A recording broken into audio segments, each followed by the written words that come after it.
American alligator. The most dangerous thing about an alligator isn't its teeth. It's that you already know it's there, and you're still walking toward the water. The American alligator has existed in essentially its current form for millions of years. It survived the asteroid that ended the dinosaurs. It outlasted every megafauna that shared its swamp. It watched the last ice age from below the waterline and simply waited it out. Today, it occupies golf course ponds, suburban drainage ditches, and backyard swimming pools across the American Southeast.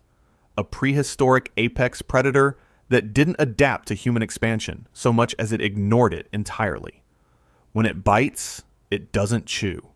It locks, drops its body weight, and spins. Bone, tendon, and joint, separated mechanically, without frustration, without hesitation, in a technique unchanged for tens of millions of years because nothing about it needed changing. The water goes still. The only sound is pressure. Here's the part nobody mentions, though. Statistically, the alligator is one of the least likely wild animals to kill you in North America. It generally avoids humans, unless someone feeds it. Feed an alligator once, and it stops processing you as irrelevant. You don't become a friend. You become a category, and that reclassification, once made, doesn't reverse. It survived mass extinction, continental drift, and 5 ice ages. The one thing that keeps getting it killed is a retired man in cargo shorts with a hot dog. Survival chance, 87%. Drops to 11% the moment you name it. But if the alligator is the one you've heard of, what comes next is the one that made the rest of this list feel like a warm-up. Saltwater crocodile. The saltwater crocodile is the largest living reptile on Earth, and the open ocean is just another habitat it decided to claim. Found across Southeast Asia, Northern Australia, and the Indo-Pacific, Crocodylus porosus has been documented hundreds of kilometers offshore, navigating between islands in open water with the calm purposefulness of something that has never once considered the concept of a natural predator. It grows past 6 meters. It generates a bite force of roughly 3,700 pounds per square inch, the highest measured of any living animal. And it delivers that force in a sustained, directional lock while dragging prey below the surface. But the bite isn't the terrifying part. The waiting is. Saltwater crocodiles submerge, regulate their heartbeat to near stillness, and hold position for hours. The water above them shows nothing. Flat, opaque, warm.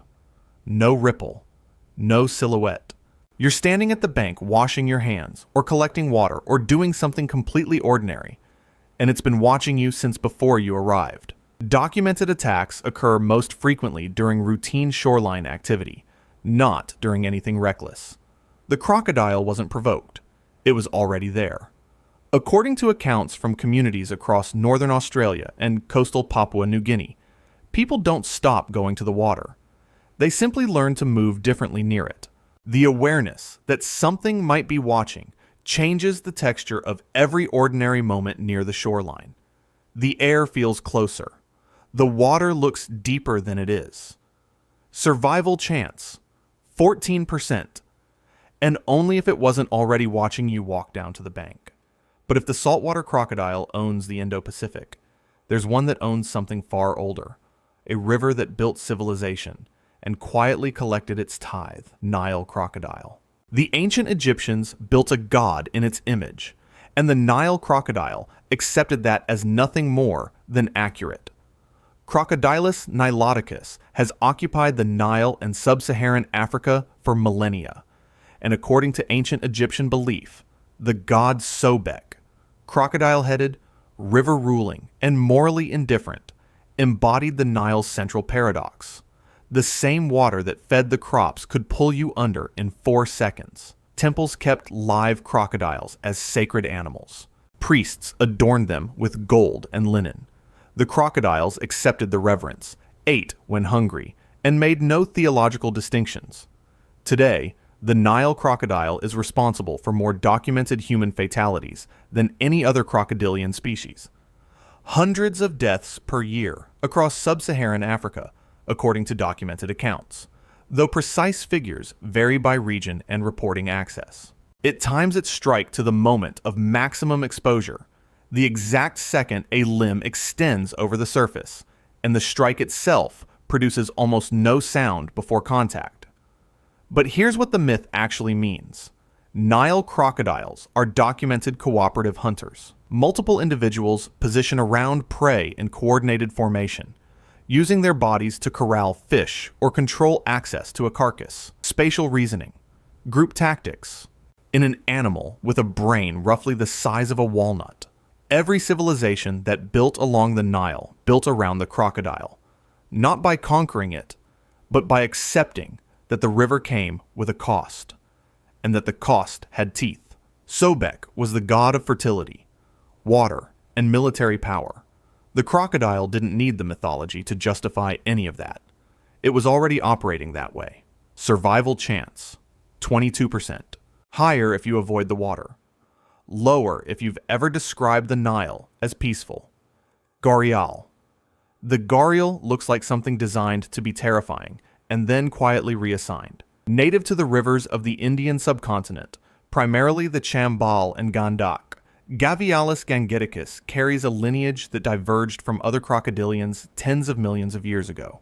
4 meters of ancient, cold-blooded prehistory, lined with over 100 interlocking teeth, lurking in the shallows of sacred rivers, and it eats fish. Only fish. That long, narrow snout, precision-engineered over geological time, cannot open wide enough to threaten a human being. The gharial cannot raise itself efficiently onto land. It cannot perform a death roll.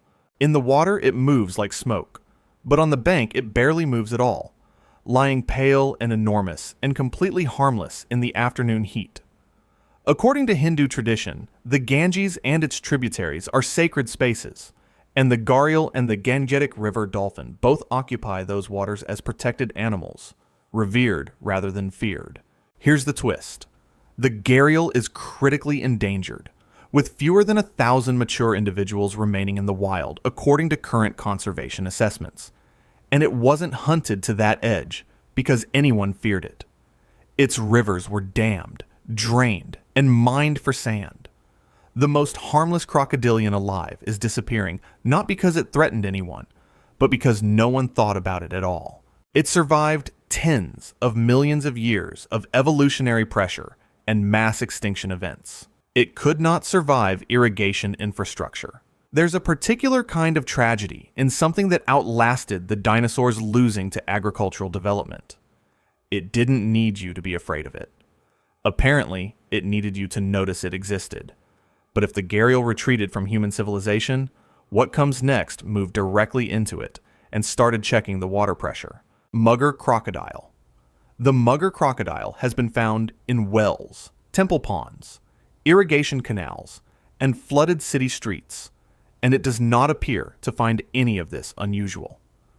Crocodilus palustris, the marsh crocodile of the Indian subcontinent, Iran, and Sri Lanka, takes its common name from the Hindi word magar, meaning water monster, though opportunistic urban settler would be equally accurate.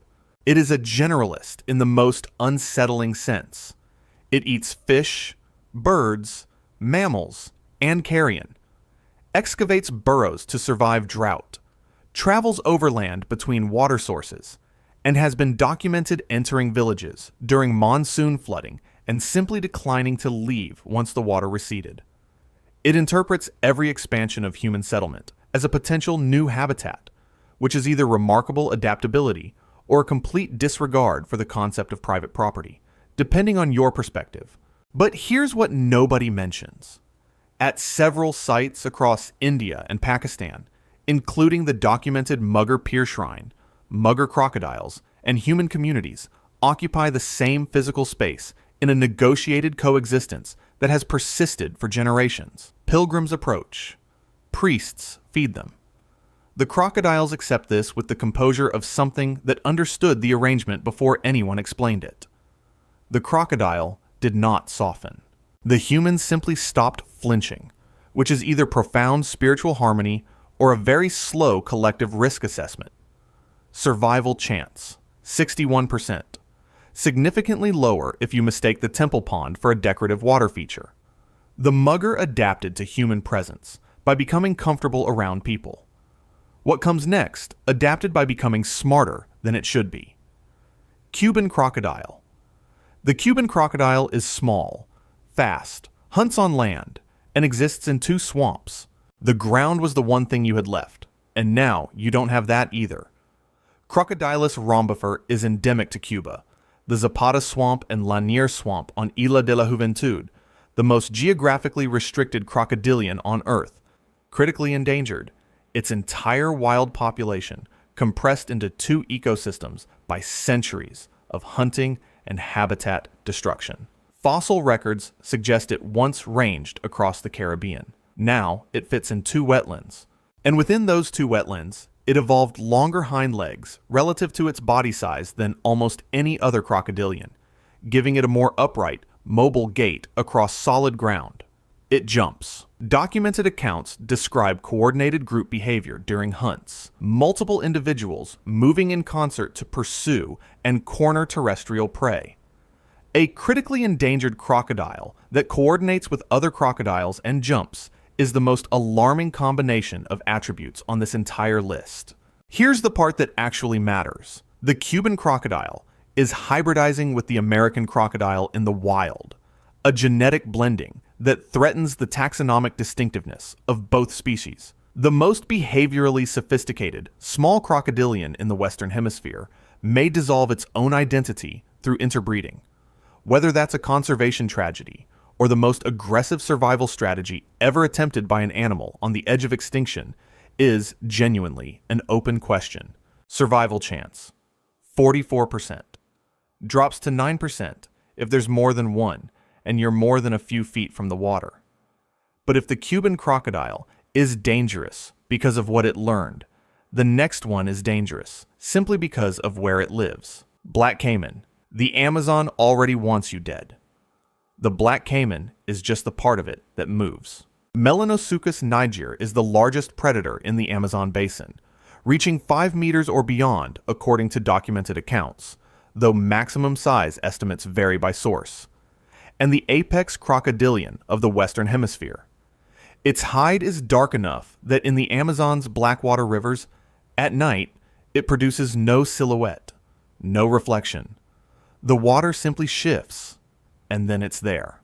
It was hunted nearly to extinction in the mid-20th century, populations collapsing under commercial hide trading before protections were introduced. The animal that outsiders classified as a threat was almost erased, not by anything it did, but by what it was worth dead. Its recovery is considered a conservation success. It is also, once again, the dominant predator in the most biodiverse and dangerous ecosystem on Earth, hunting at night, invisible, targeting prey up to the size of tapirs, and, according to documented accounts, humans. But here's what the myth actually means.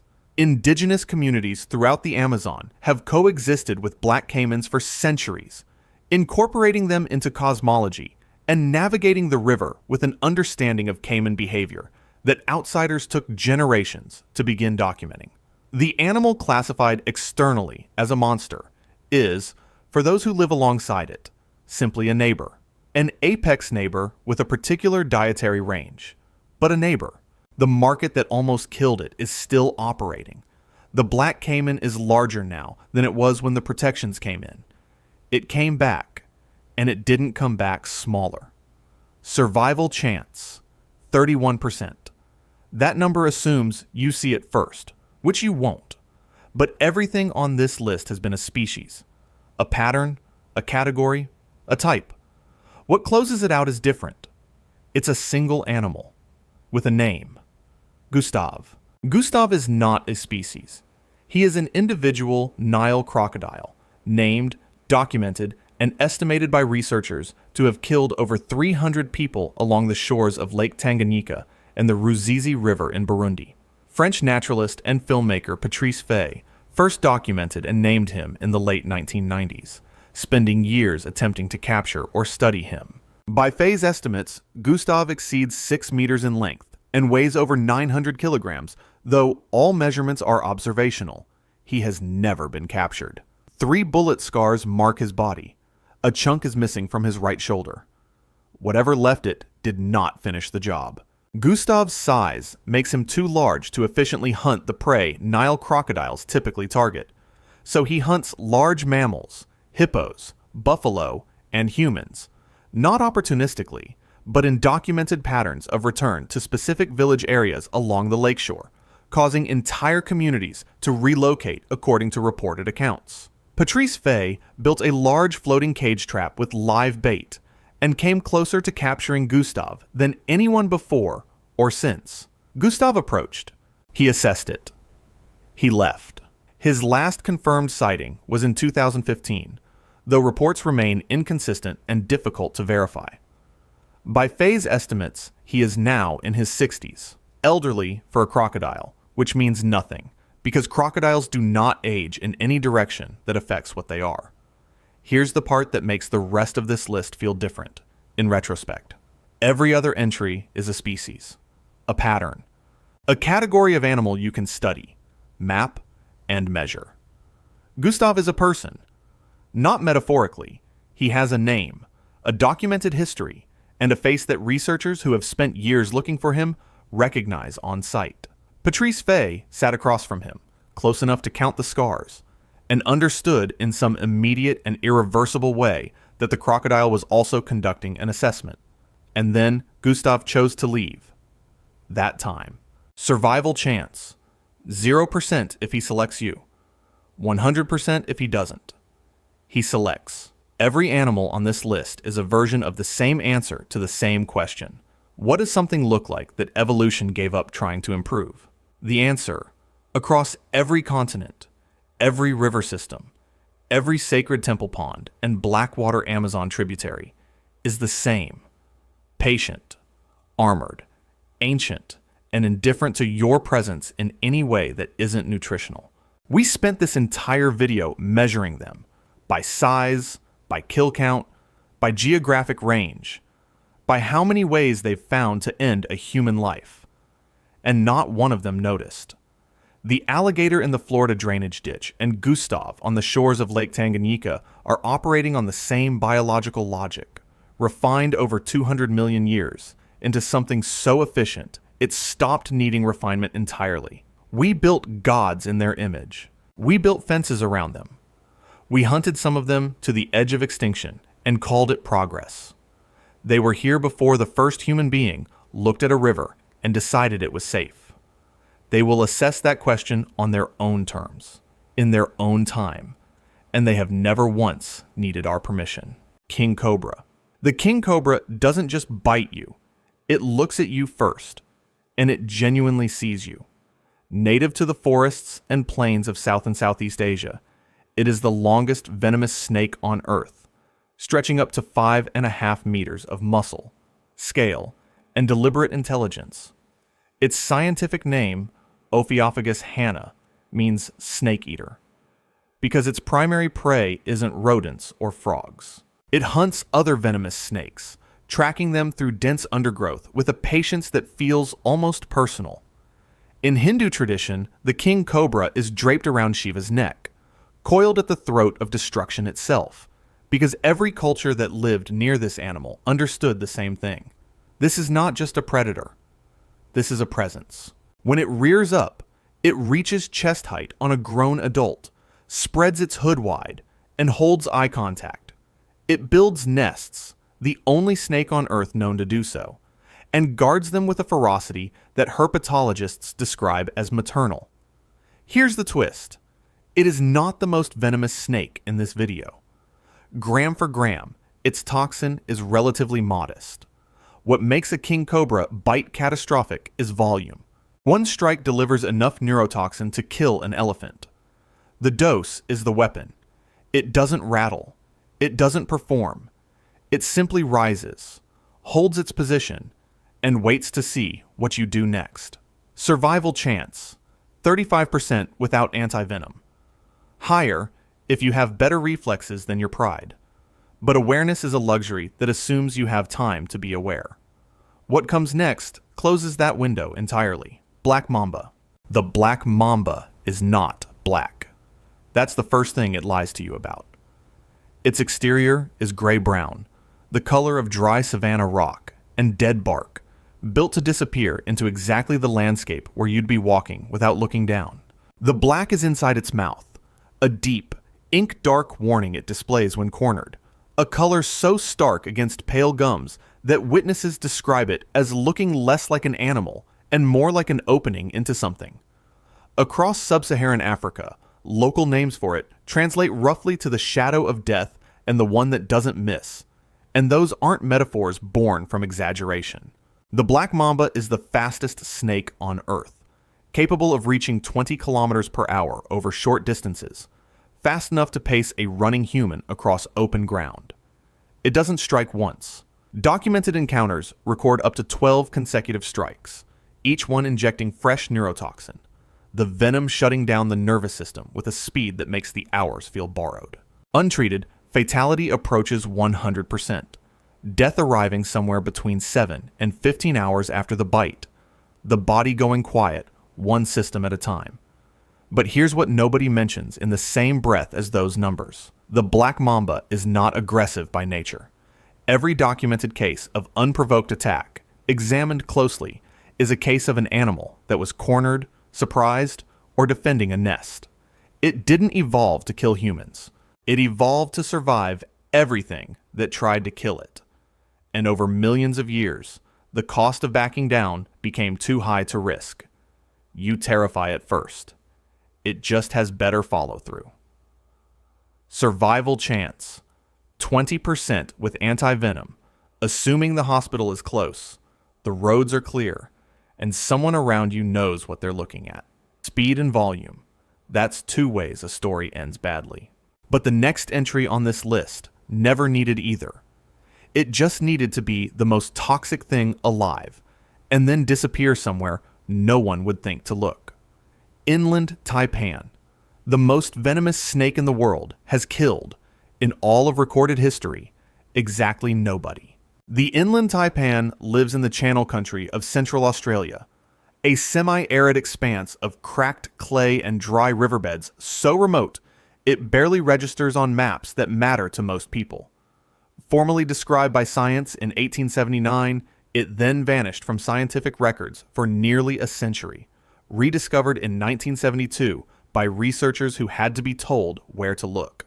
It has accumulated no mythology, no cultural name steeped in dread, no legend, because the communities near it rarely encountered it.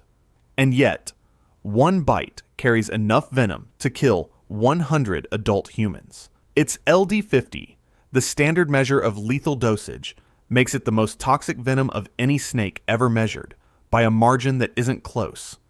It strikes with speed and precision. It is, by every biological metric available, the most dangerous mouth on Earth. It is also, almost comically, extraordinarily shy. It avoids confrontation with a consistency that borders on philosophical. The handful of recorded bites have all involved herpetologists handling it directly, and every single one survived with anti-venom. This snake spent millions of years developing the most efficient killing mechanism in the animal kingdom, and pointed it at rats in a desert where almost no one goes. It is a perfect, unused weapon.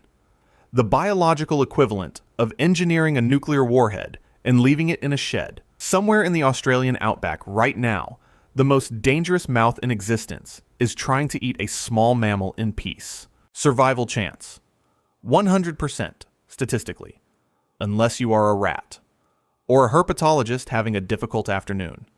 Maximum lethality, minimum chaos. But the next entry doesn't have that restraint, and it doesn't need speed, or volume, or even the courtesy of announcing itself. Gaboon viper. The gaboon viper is the most beautiful snake alive, and that is not a compliment. It is a warning nobody reads in time. Its scales form an interlocking geometric pattern of warm brown, pale tan, and deep purple that renders it completely invisible against a forest floor, covered in dead leaves. A camouflage so precise, it looks designed by something that understood aesthetics. It lives across the rainforests and savannas of sub-Saharan Africa, moving slowly, eating infrequently, and spending weeks, sometimes longer, motionless in a single location, waiting. Its fangs are the longest of any snake alive, reaching 5 centimeters, folding against the roof of its mouth until the strike, which lands in milliseconds, the fastest delivery of any viper species. The venom yield per bite is the highest recorded for any snake. Hemotoxic, tissue-destroying, clotting system collapsing. Survivors frequently lose limbs. The gaboon viper is, despite all of this, notably non-aggressive toward humans. The majority of bites are to the feet and lower legs, because the majority of bites happen when someone steps on it, which is almost impossible to avoid, because you will not see it. It does not chase. It does not posture. It is simply there, beneath the texture of the ground, in the shade of the thing you are about to step past, and then it is a problem that cannot be walked back. You never saw it. That was the whole design. Survival chance. 60% with treatment, which involves watching what used to be your foot and making a series of retrospective decisions. That was camouflage evolved over millions of years. What comes next doesn't need to hide, because the thing that makes it the most dangerous snake in the world has nothing to do with its venom at all. Saw-scaled viper. You have probably never heard of it. It has probably killed more humans than any other snake on Earth. The saw-scaled viper is small, rarely exceeding 60 centimeters. Sandy-colored, unremarkable in appearance, distributed across a vast corridor stretching from West Africa through the Middle East and deep into the Indian subcontinent. It lives in dry, dusty terrain, in the same fields and pathways, and margins where agricultural communities have worked barefoot for generations. When threatened, it coils into a figure 8 and rubs its keeled scales together in a dry, rasping sound. A noise that people in affected regions learn to recognize the way city dwellers learn to recognize a car horn, as a signal that comes right before something bad. It strikes quickly, strikes repeatedly, and does not require extensive provocation. Its venom is hemotoxic and genuinely dangerous. But here is what the death toll is actually about. The saw-scaled viper does not kill more people, because evolution made it the most lethal. It kills more people because its range overlaps with dense human populations, inadequate medical infrastructure, and communities that have never had reliable access to anti-venom. The snake is the same snake it has always been. The difference is the postcode of the person it bites. This is not a fact about venom. It is a fact about who gets to survive what, and who decided that allocation was acceptable. The numbers don't lie. They just don't tell the story anyone wants to hear. Survival chance varies enormously, not by the snake's biology, but by the nearest hospital's distance and your government's priorities. The saw-scaled viper kills through circumstance and indifference. The next snake kills through something more specific, the exact moment an expert decided they already knew what they were dealing with. Boomslang.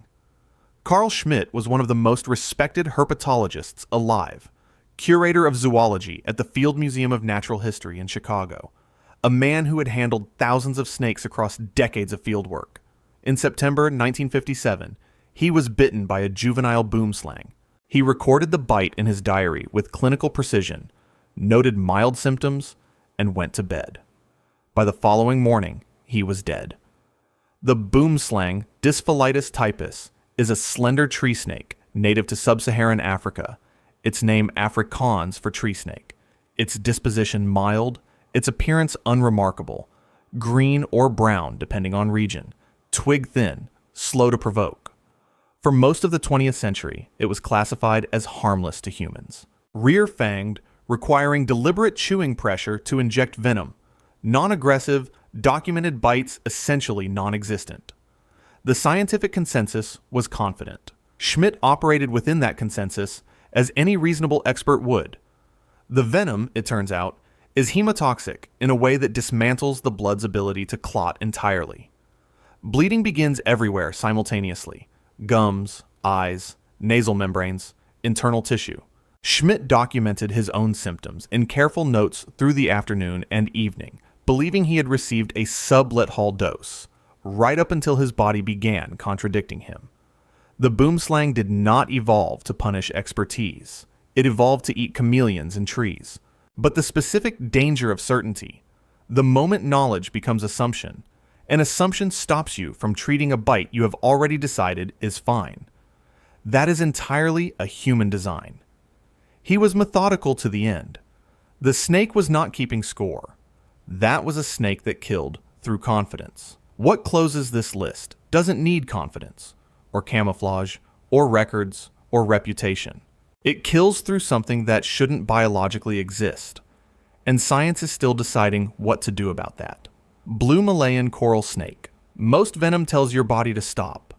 This one tells every nerve to fire at once, and then holds the button down.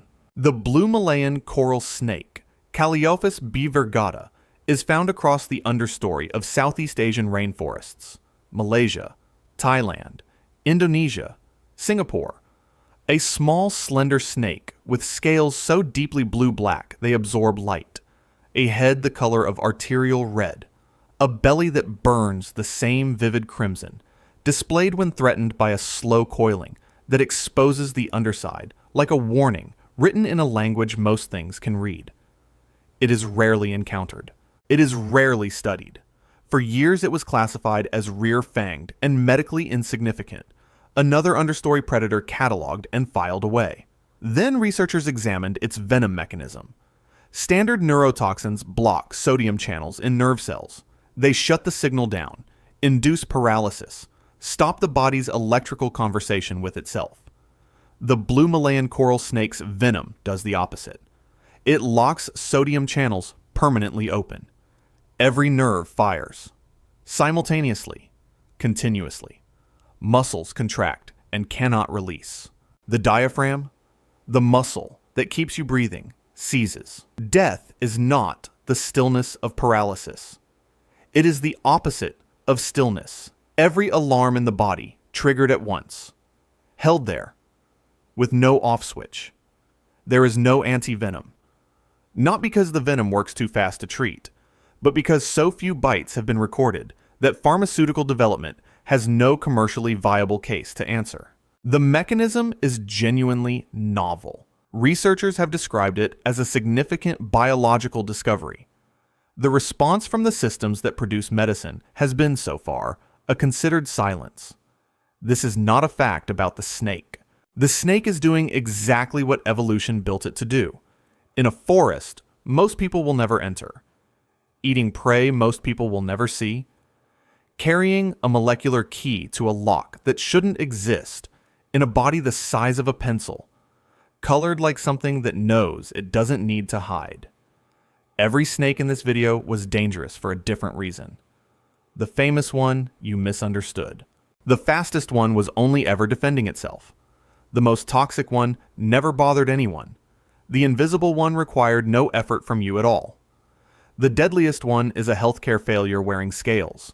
The expert's mistake was certainty. And the last one is a biological event that nobody in a position to help has decided is worth solving yet. None of these animals evolved to kill humans. Venom is 100 million years of evolution working on problems that had nothing to do with us. Digesting prey, deterring predators, surviving a planet that was already full of things trying to end them. We walked into the frame. We stepped on them, cornered them, handled them with borrowed confidence, built cities over their terrain, and then wrote their names into our nightmares as though they were the ones who showed up uninvited. The fear is real. The danger is real. But the story we tell about who the monster is, that part we wrote ourselves. Dark-spotted anaconda.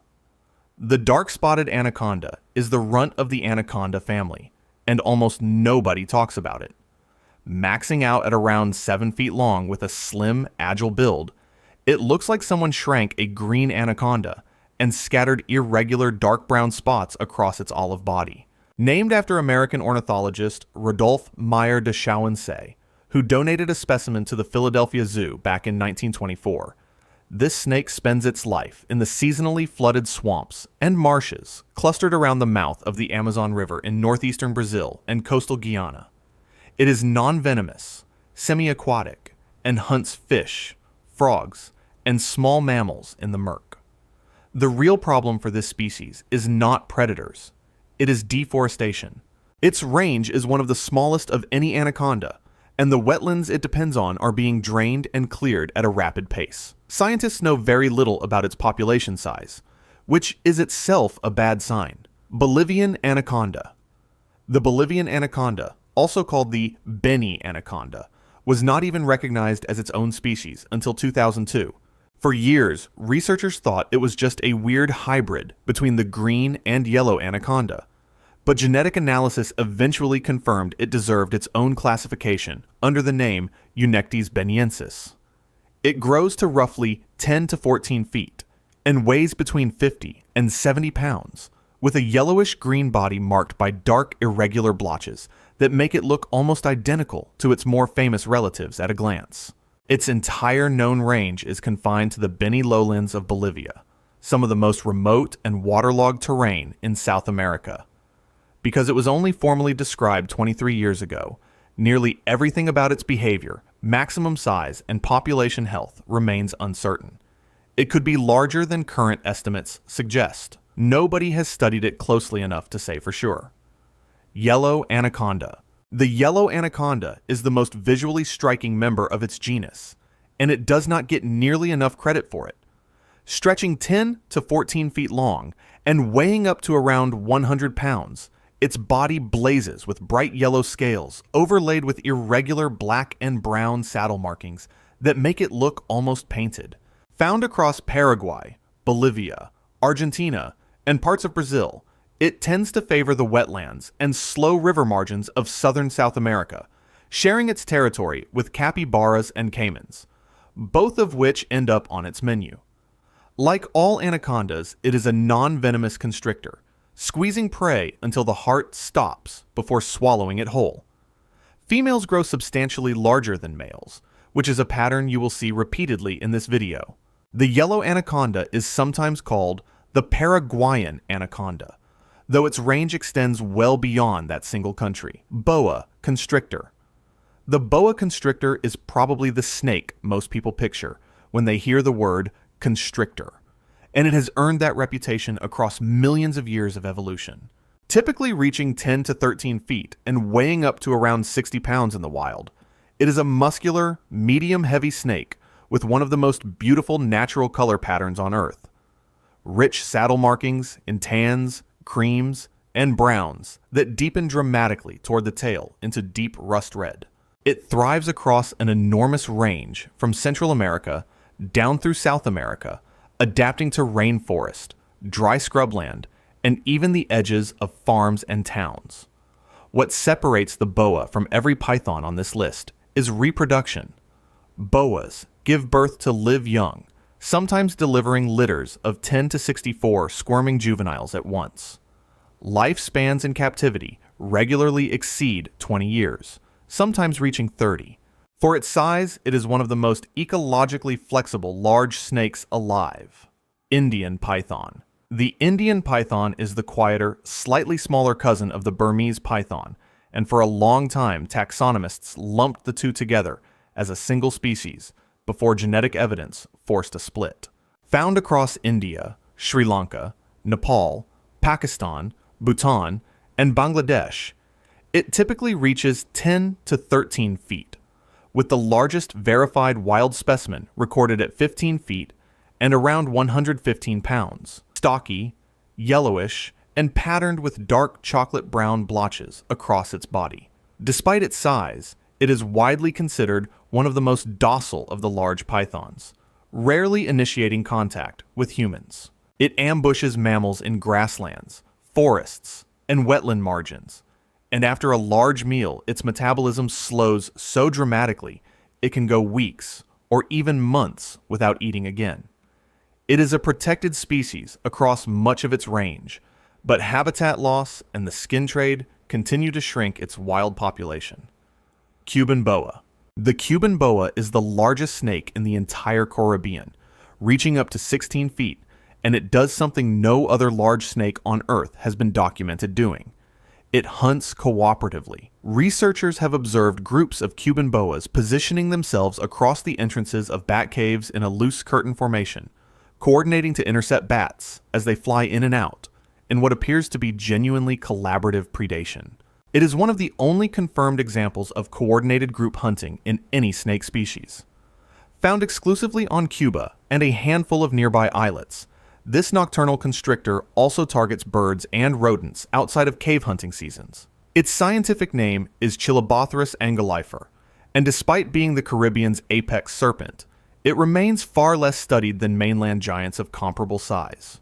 Habitat destruction and collection for the pet trade are the primary threats to a snake that most of the world has never heard of. Amethystine python. The amethystine python is Australia's longest snake, and its name tells you exactly what makes it special. In direct sunlight, its smooth scales flash a shimmering blue-purple iridescence, like a living amethyst gemstone uncoiling across the forest floor. Found in northeastern Queensland, Indonesia, and Papua New Guinea, it typically measures 10 to 16 feet in the wild, but the longest verified specimen on record, listed by Guinness World Records, reached 23.6 feet.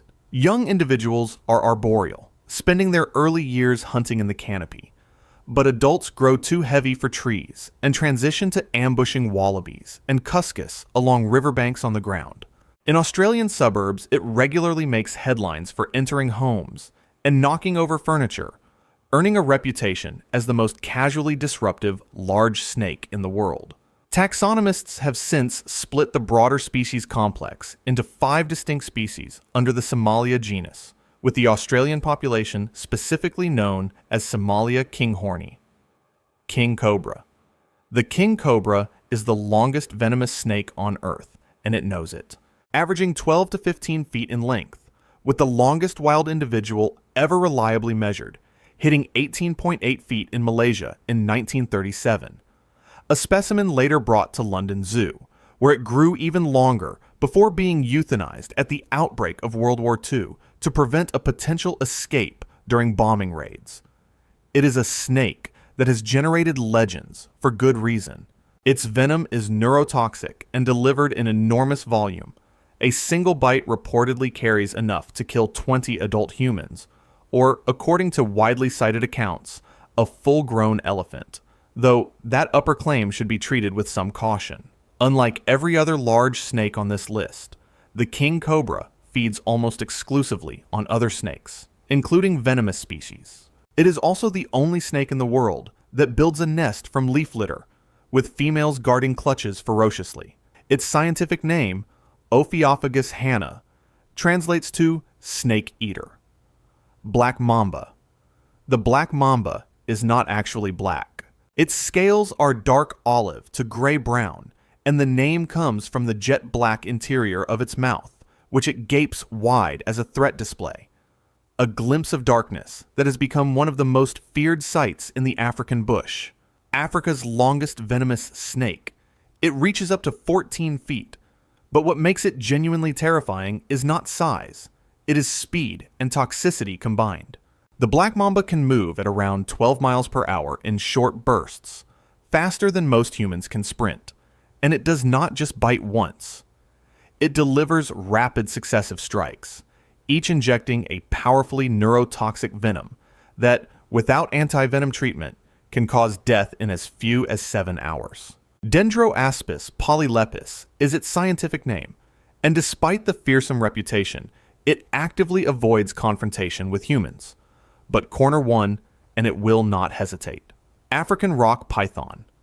The African rock python is the largest snake on the African continent, and it has the temperament to match. Reaching 16 to 20 feet and weighing over 200 pounds, with unverified accounts pushing 23 feet, it is a thick, powerful animal patterned in tan, yellow, and dark brown blotches that help it vanish against rocky savanna terrain. One specimen was found in South Africa, with a 1.5-meter Nile crocodile inside its stomach, which tells you most of what you need to know about its ambitions as a predator.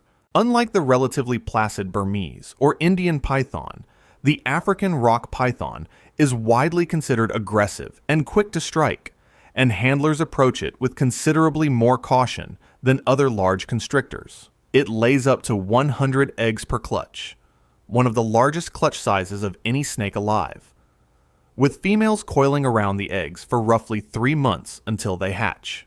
There is also a small invasive population established in Miami-Dade County, Florida, adding to an already complicated situation in the Everglades. Burmese python. The Burmese python is one of the most ecologically destructive invasive animals in modern American history, and it started as a pet. Native to the marshes and forests of Southeast Asia, it grows to 16 to 23 feet and can weigh up to 200 pounds, with a body as thick around as a telephone pole at full size. The bold brown and tan geometric patterning makes it undeniably beautiful, which is exactly why millions were imported into the United States as pets, and why, after escaping or being released into Florida's Everglades, they have caused mammal population crashes of up to 99% in some affected areas of the park. They are not easy to stop. A 2014 study in Biology Letters documented displaced Burmese pythons tracking their way home from over 20 miles away using scent alone. The largest wild-caught Florida specimen, officially documented in July 2023, measured 19 feet and weighed 125 pounds. The species is listed as vulnerable on the IUCN Red List in its native range, where it faces the opposite problem: hunting and habitat loss. Green anaconda.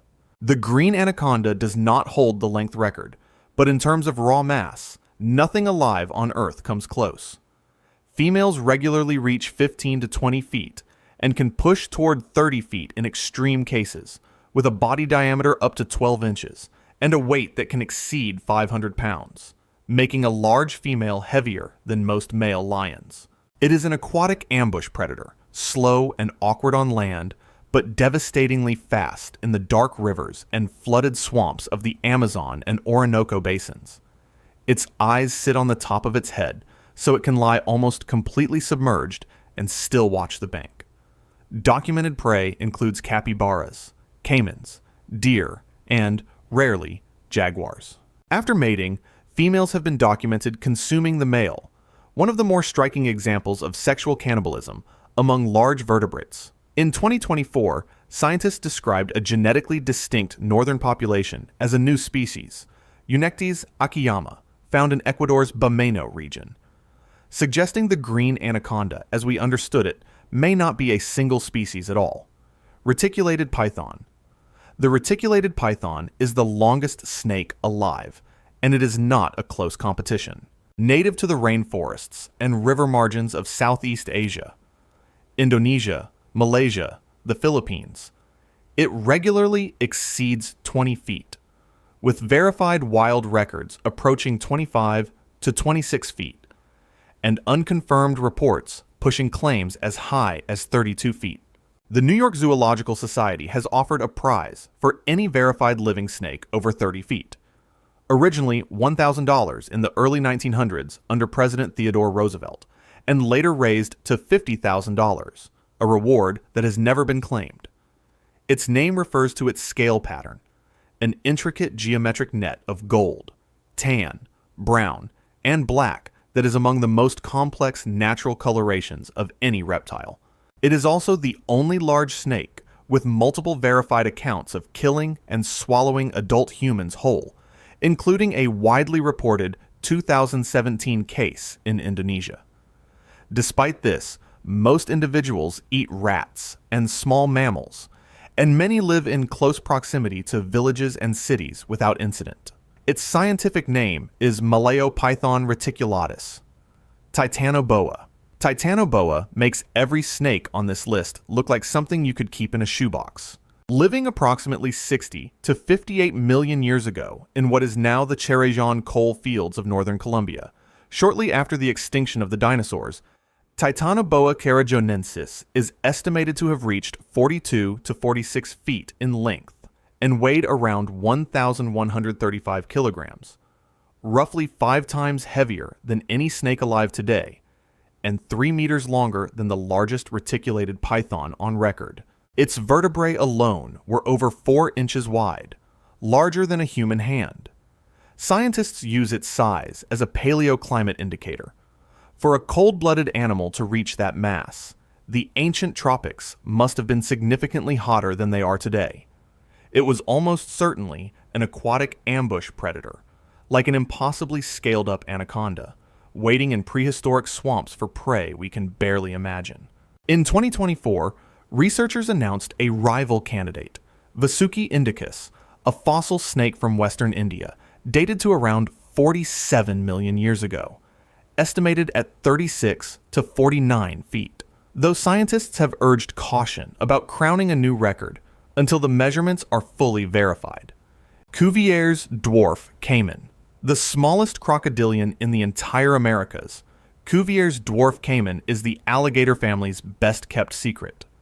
Adult males average just 1.6 meters, about 5 feet, and weigh a mere 6 to 7 kilograms, roughly the size of a large house cat. But don't let that fool you. Where most crocodilians rely on size and speed to survive, this species relies on armor. Its body is covered in some of the most heavily ossified skin of any crocodilian.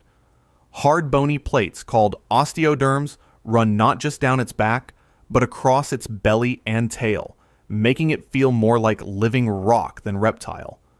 This armor is dense enough that adult Cuvier's dwarf caimans have virtually no natural predators besides jaguars, boa constrictors, and anacondas. Found throughout the Amazon and Orinoco river basins, from Ecuador and Peru to Venezuela, it prefers fast-moving rocky streams and forested rivers. Unusual territory for a crocodilian. Its short, blunt, upward-curving snout and dome-shaped skull give it a distinctive, almost cartoonish silhouette. Because of its small size and heavily armored, commercially useless skin, it's rarely hunted for leather, which may be part of why some ecologists suspect it could be the world's most abundant crocodilian, though that remains uncertain. It hunts at night, stalking fish, amphibians, invertebrates, and the occasional small mammal across both land and water. First described by French zoologist Georges Cuvier in 1807, this compact, armored predator is living proof that in the crocodilian world, being small doesn't mean being soft.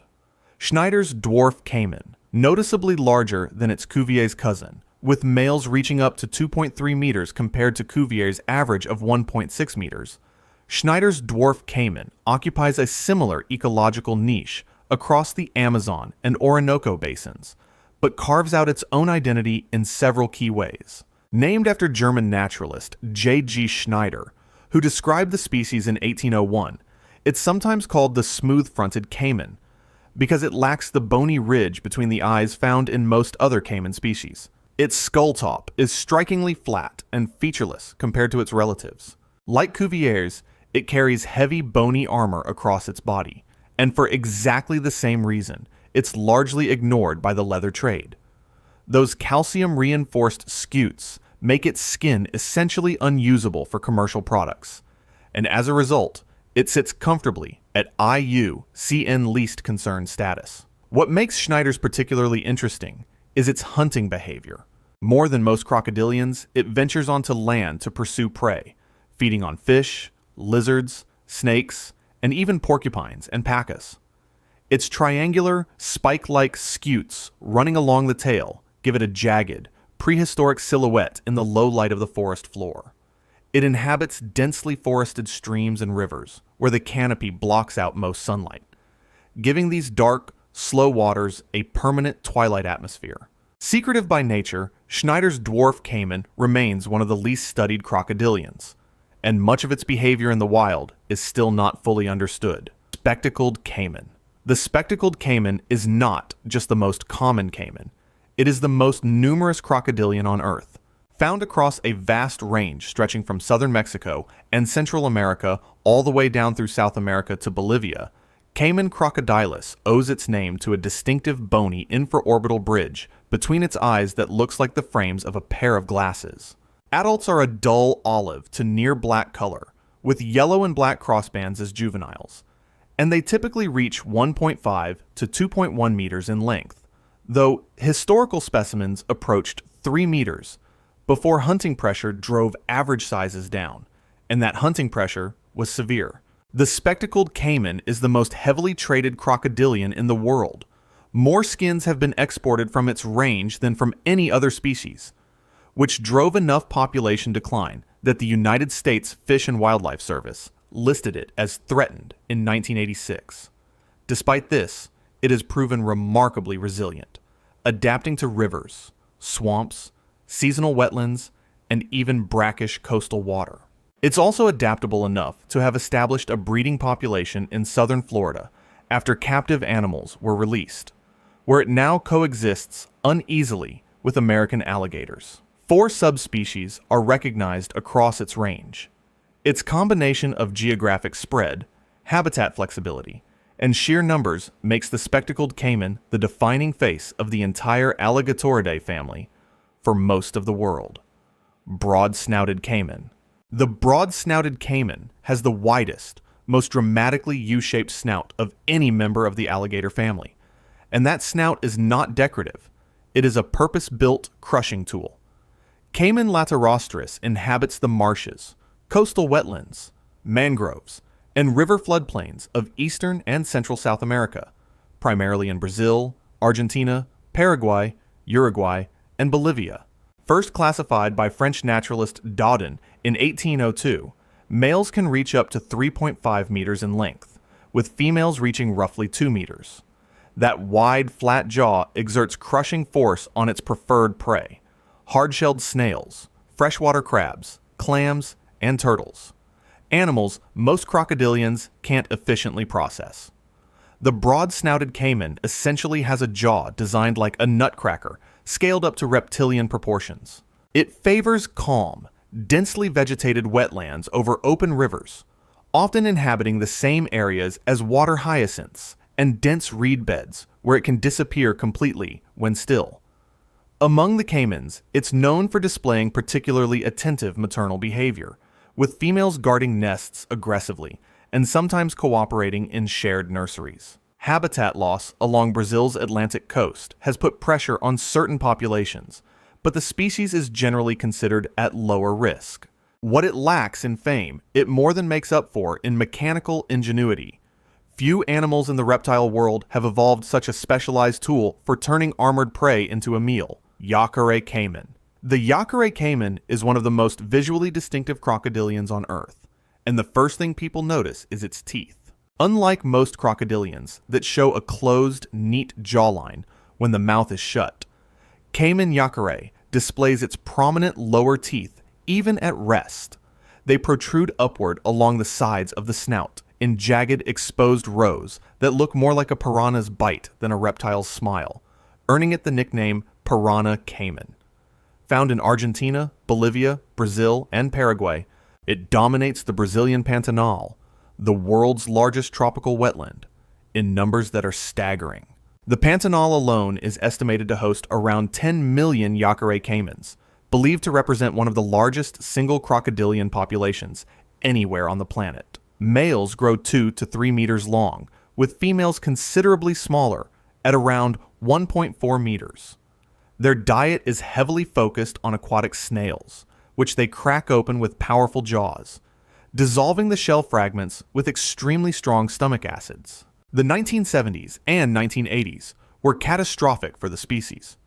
Organized poaching for leather-decimated populations across its range. But conservation efforts have allowed substantial recovery. Like all crocodilians, nest temperature determines the sex of hatchlings, with higher temperatures producing females and lower temperatures producing males.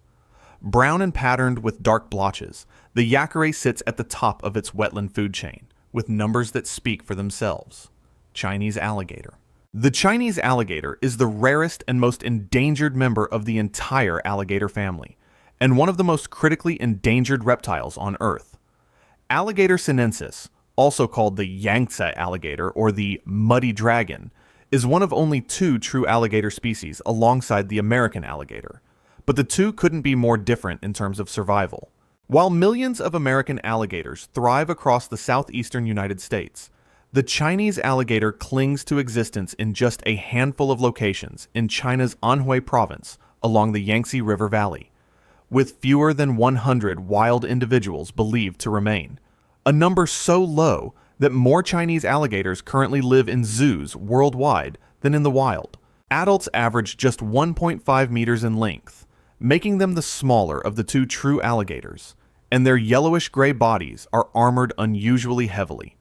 Unlike the American alligator, the Chinese species carries bony osteoderms on both its back and belly. Its snout is slightly upturned and heavy-looking, giving it a more blunt profile. Every winter, it retreats into burrows to hibernate, a behavior unique among crocodilians outside of cold climates. First formally described by French naturalist Albert Auguste Fauvel in 1879, it was already in decline. Massive habitat destruction from agriculture, draining of the Yangtze floodplains, and decades of hunting have pushed it to the absolute edge. In captivity, individuals can live close to 70 years, a lifespan spent for most of them in a zoo rather than the wild. American alligator. The American alligator is one of conservation's greatest comeback stories and one of the most ecologically important reptiles in North America. By the late 1960s, alligator mississippiensis had been hunted so heavily for its hide and meat that it was declared an endangered species. Today, after decades of legal protection and active management, millions of American alligators inhabit the wetlands, rivers, lakes, and marshes of the southeastern United States, from North Carolina to Texas. Adult males are massive animals, reaching up to 4.6 meters, about 15 feet, in length, and weighing over 450 kilograms, nearly half a ton, with jaws capable of exerting enormous bite force. But beyond its raw physical power, the American alligator is what ecologists call a keystone species. In times of drought, gators excavate deep alligator holes in wetland floors that retain water long after surrounding areas dry out, creating vital refuges for fish, birds, turtles, and hundreds of other species. Without those holes, entire wetland ecosystems would collapse. During breeding season, males produce deep, resonant bellows that can be felt as much as heard, and they also generate low-frequency infrasound vibrations that make the water surface literally dance around them. The oldest reliably documented individual was Saturn, an American alligator hatched in 1936 in Mississippi, who lived at the Moscow Zoo until his death in May 2020 at the age of 83 or 84. Declared a Florida state reptile, a Louisiana icon, and a species that came back from the brink, the American alligator stands as proof that with enough protection, even the most depleted populations can recover. Black caiman. The black caiman is the largest member of the alligator family and one of the largest predators in the entire Amazon basin. Melanosuchus niger earns every part of its name. Adult coloration is a deep charcoal to near black across the back and flanks, which serves both as camouflage in dark Amazonian waters and as heat absorption for thermoregulation. Most adults measure 4 to 5 meters, 13 to 16 feet, and weigh around 350 kilograms or more, with exceptional individuals recorded larger. A specimen captured in Colombia in 2022 measured 5.7 meters, roughly 18.7 feet, and reports of animals exceeding 6 meters exist, though these remain unconfirmed. Its 72 to 76 teeth are set in a long, rounded, heavy-jawed skull, built for taking large prey. Unlike the more specialized caimans, the black caiman is a generalist apex predator. Adults eat catfish, piranhas, mollusks, capybaras, deer, and occasionally other caimans, and have been reported attacking livestock and humans, with several dozen documented attacks since 2000. What makes its juveniles unusual among crocodilians is that the prominent white to yellow banding on their flanks, which most crocodilians lose quickly, persists well into adulthood, giving subadults a striking two-tone appearance. Females lay up to 65 eggs in nests about 1.5 meters wide, guarding them until they hatch at the start of the wet season. Once nearly hunted to extinction for its prized hide, the black caiman has made a significant recovery across the Amazon basin, reclaiming its position at the very top of the food chain. Saltwater crocodile. The saltwater crocodile is the largest living reptile on Earth. And if that sentence does not immediately command your attention, consider this. A fully grown male can exceed 6 meters in length and weigh over 1,000 kilograms, roughly the mass of a small car, yet moves through water with almost no surface disturbance. Found across a vast range, stretching from the coastal wetlands of India and Sri Lanka, through Southeast Asia and down into northern Australia, this species earns its name not from any preference for ocean water, but from its remarkable ability to tolerate and traverse it, allowing individuals to colonize islands hundreds of kilometers apart. Confirmed specimens have been measured at 6.17 meters, though reports from the Philippines and Australia suggest larger individuals exist that were never formally recorded. The bite force is estimated at around 3,700 pounds per square inch, among the highest of any animal ever measured, and the ambush technique that delivers it is almost invisibly patient, with crocodiles capable of remaining submerged for over an hour before striking prey as large as water buffalo, feral pigs, and in documented cases, sharks. They are responsible for more fatal attacks on humans than any other crocodilian species, and in parts of northern Australia, warning signs at riverbanks are not suggestions, but genuine life-saving infrastructure. Nile crocodile. Africa's definitive apex aquatic predator, the Nile crocodile holds a reputation earned over millions of years of evolutionary refinement, and it shows. Adults typically measure between 3.5 and 5 meters, with old males occasionally exceeding 6 meters, and they are distributed across 26 countries in sub-Saharan Africa, plus parts of Madagascar, making them one of the most geographically widespread large predators on the continent. The spectacle of mass hunting at river crossings, particularly during the wildebeest migration in the Serengeti, has become iconic in wildlife documentary filmmaking, with dozens of crocodiles converging on panicked herds in scenes of organized, almost strategic violence. What surprises many people is that Nile crocodiles display a degree of social coordination rarely seen in reptiles, including cooperating during feeding by anchoring large carcasses while others rotate and tear, a behavior that looks disturbingly purposeful. They are estimated to cause several hundred human fatalities per year, though the exact figure is difficult to verify due to underreporting in remote regions. It is also worth noting that what was long considered a single species has been partially revised, with the West African crocodile, Crocodilus suchus, now recognized by many researchers as a distinct species following genetic analysis, meaning some historical population and attack data previously attributed to Niloticus may need recontextualization. American crocodile. The American crocodile occupies a fascinating ecological middle ground, comfortable in saltwater, brackish estuaries, and freshwater rivers, and notable for being one of the only crocodilians with a natural range that extends into the continental United States, specifically the mangrove coastlines and canals of southern Florida. Adults average between 2.9 and 4 meters, and the snout is noticeably longer and more tapered than the American alligators, with the lower fourth tooth visibly protruding when the mouth is closed, a quick field identification trick that holds up in most cases.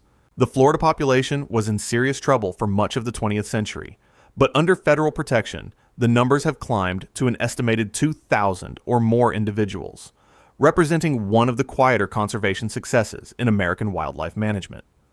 Compared to saltwater and Nile crocodiles, the American crocodile is considered relatively non-aggressive toward humans, though that reputation should not be tested given the species' size and capability.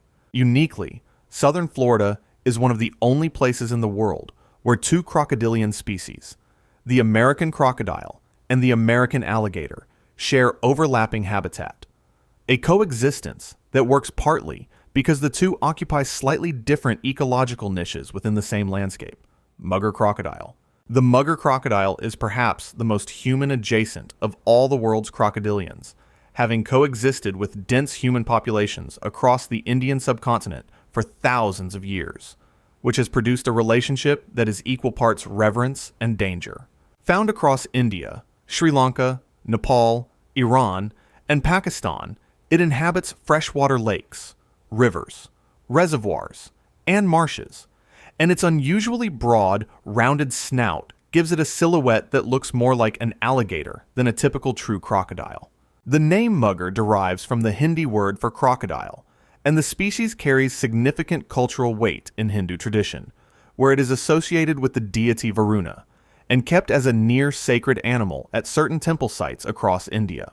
Adults reach 3 to 4 meters on average, occasionally pushing toward 5 meters in older individuals, and the species has been legally protected in India since 1972, with government-supported breeding programs helping to stabilize populations that had declined significantly from overhunting and habitat destruction.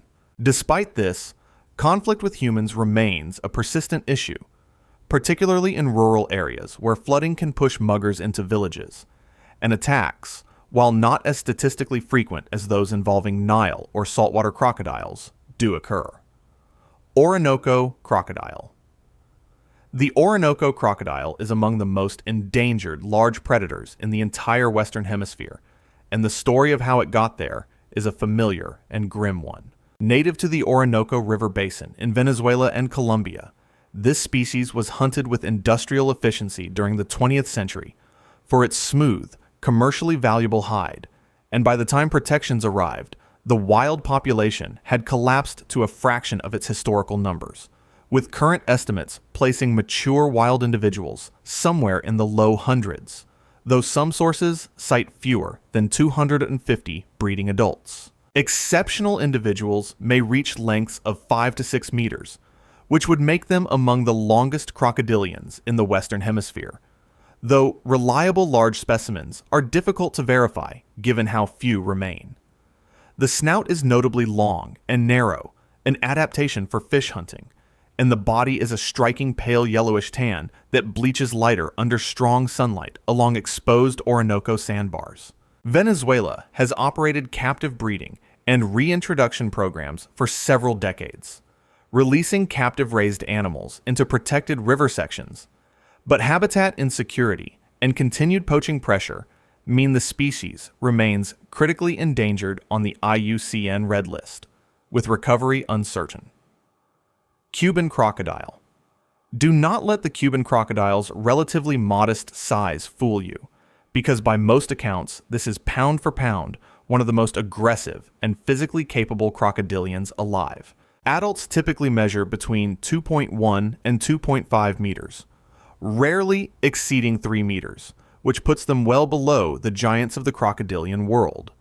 But their proportionally longer legs allow for a more upright gallop on land than most of their relatives are capable of, giving them an unusual terrestrial agility that has unnerved more than a few field researchers. The species is now critically endangered and confined to just 2 wetland systems in Cuba, the Zapata Swamp and the Lanier Swamp on the Isle of Youth, a dramatic range reduction from what fossil evidence suggests was once a broader Caribbean distribution, including the Bahamas and Cayman Islands. The wild population is estimated at somewhere between 3,000 and 6,000 individuals, though those numbers are complicated by an ongoing hybridization problem with the American crocodile, which shares Cuban wetlands and interbreeds freely with Cuban crocodiles, slowly diluting the genetic identity of the purer population.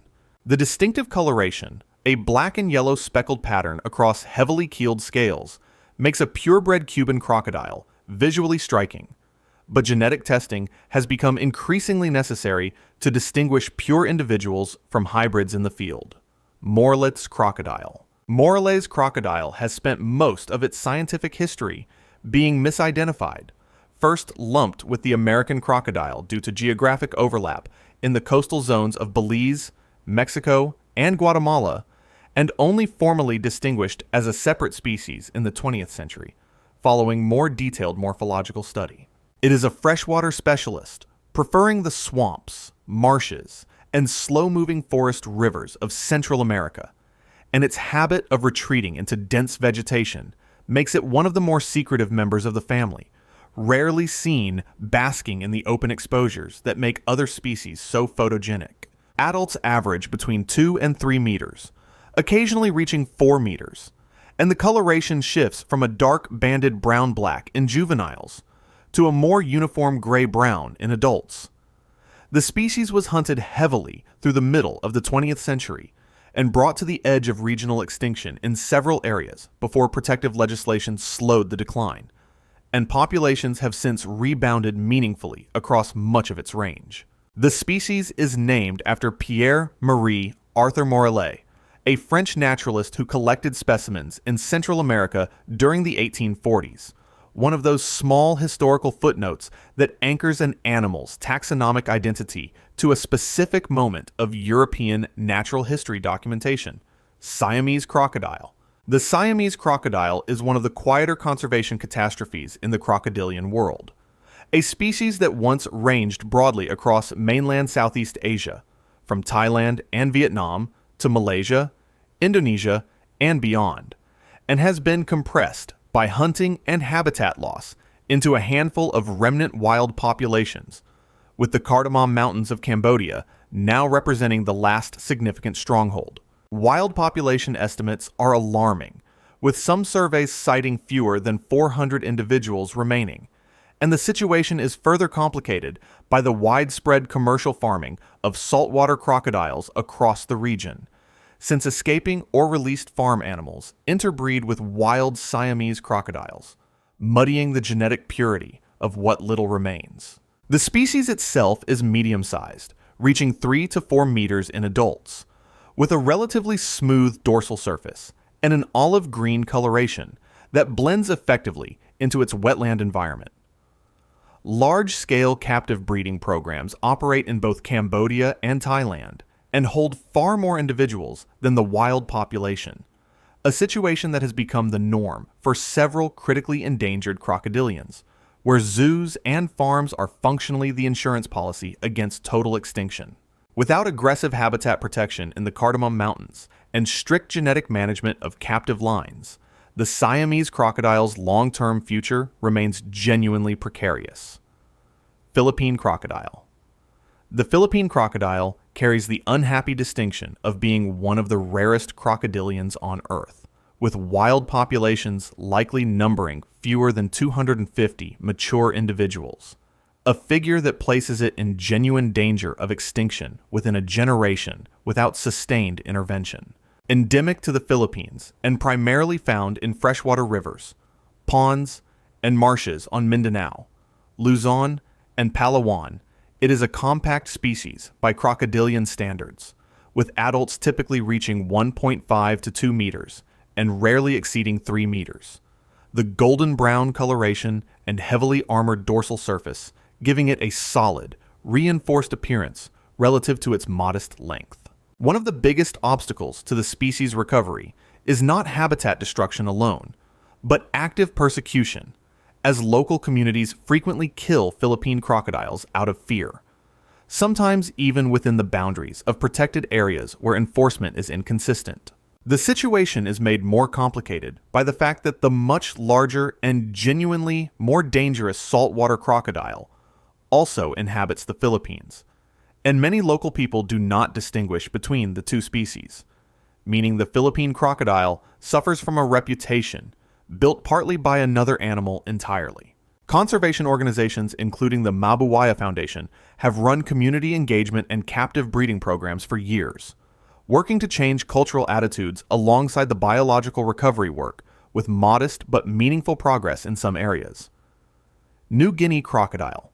The New Guinea crocodile shares its island, the world's second largest, with the saltwater crocodile, and the two species coexist partly through habitat partitioning, with the New Guinea crocodile preferring the swamps, lakes, and slower freshwater rivers of the lowlands, while its much larger cousin dominates coastal and estuarine systems. Adults average between 2 and 3.5 meters, considerably smaller than the saltwater crocodile, and the gray-brown coloration and relatively narrow snout give it a more streamlined appearance suited to freshwater hunting.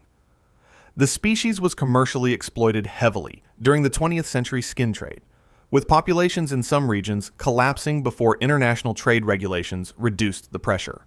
An interesting wrinkle in the species' taxonomy involves the northern and southern populations of the island, which show enough genetic divergence that some researchers have proposed recognizing them as separate subspecies, though this classification remains contested, and most major sources still treat the New Guinea crocodile as a single species. Papua New Guinea has developed a regulated commercial farming and wild harvest system for crocodilians that has, somewhat paradoxically, provided economic incentives for local communities to protect wild populations, making it one of the more pragmatic conservation models in the region. African dwarf crocodile. The African dwarf crocodile holds the title of smallest living crocodilian species, with adults in the wild rarely exceeding 1.5 meters and maximum confirmed sizes around 1.9 meters, making it a secretive forest floor level predator that most people who live within its range have never actually seen. Found across the rainforests of Central and West Africa, particularly in the Congo Basin, it inhabits small forest pools, slow streams, and swampy ground far from the large river systems where bigger crocodilians operate, feeding on fish, frogs, crustaceans, and small invertebrates that its short, broad snout is well suited to catching. Unlike most crocodilians, the African dwarf crocodile has bony armor on its belly, as well as its back, giving it a heavily fortified appearance that contrasts sharply with its small stature. Genetic research has complicated its taxonomy significantly, with studies suggesting that what was long treated as a single species, Osteolemus tetraspis, may actually represent 2 or possibly 3 distinct species with deep evolutionary divergences, though not all of these potential splits have been formally described and accepted by the wider scientific community. Its extreme secrecy and remote forest habitat make it one of the least studied of all crocodilians, meaning basic facts about its population size, breeding behavior, and lifespan in the wild remain poorly documented compared to more accessible species. Slender-snouted crocodile.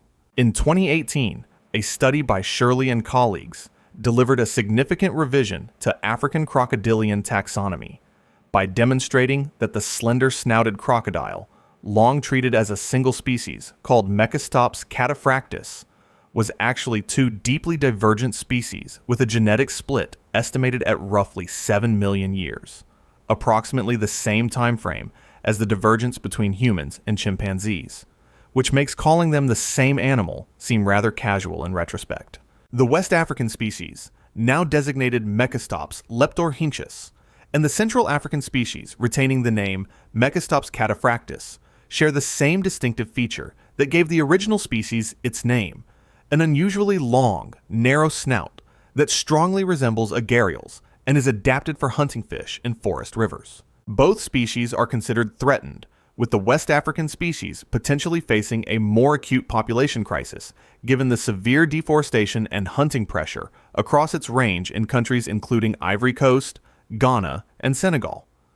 Adults of both species reach around 3 to 4 meters, and the gracile, lightly built body gives them an almost elegant silhouette compared to the more muscular, broad-snouted crocodilians. Because the split is recent, older field guides, conservation assessments, and population estimates still treat them as one species, meaning the true status of each individual lineage is not yet fully understood. American alligator. The American alligator is one of the great conservation success stories of the 20th century, a species that was listed as endangered in 1967 after decades of hide hunting had gutted populations across the American South, and which recovered so dramatically under the Endangered Species Act that it was delisted by 1987, with current estimates placing the wild population above 1 million individuals across Florida, Louisiana, Georgia, Texas, and neighboring states. Males average between 3.4 and 4.6 meters, with exceptional individuals approaching or possibly exceeding 5 meters, and the dark gray to near black coloration, combined with the broad, rounded snout, makes identification straightforward. Particularly once you note that the lower teeth are hidden when the mouth closes, a key distinction from true crocodiles. The alligator's ecological importance goes beyond its role as a predator, as its habit of excavating deep mud depressions called gator holes during dry periods creates water refuges that sustain fish, birds, turtles, and invertebrates through drought, making the alligator a true keystone species whose removal would cascade through the entire wetland ecosystem. One of the more remarkable behavioral observations involves cold tolerance, as American alligators can survive brief freezing temperatures by positioning their snouts above the ice surface and entering a dormant state, a physiological trick that no other crocodilian manages at the same latitude. Louisiana holds the largest population of any state, and commercial alligator farming there operates as both an industry and a conservation mechanism, with strict wild harvest quotas tied to population monitoring. Chinese alligator. The Chinese alligator is simultaneously one of the most historically significant and most endangered reptiles in the world, with a wild population estimated at fewer than 150 individuals, confined almost entirely to a small region of Anhui Province along the lower Yangtze River, a tragic reduction from what was once a species spread broadly across eastern China's river systems. Adults are notably small compared to the American alligator, averaging just 1.5 to 2 meters, with a fully armored body that includes bony scutes on the belly as well as the back, and ossified eyelids that give older individuals a particularly ancient, almost geological appearance. The species has lived alongside Chinese civilization for thousands of years, and some scholars have suggested that its appearance, combining a long body, scaled armor, and a broad, powerful head, contributed to the imagery of the Chinese dragon, though this connection remains speculative and is treated carefully in academic literature. Unlike every other crocodilian, the Chinese alligator undergoes a true winter dormancy, retreating into elaborate burrow systems and remaining inactive for several months during cold weather, a behavioral adaptation unique within the order. China's captive breeding programs have been remarkably productive, with facilities in Anhui and elsewhere housing thousands of individuals, a captive population that vastly outnumbers its wild counterpart and represents the primary buffer against total extinction, while habitat restoration efforts remain slow and underfunded. Spectacled caiman.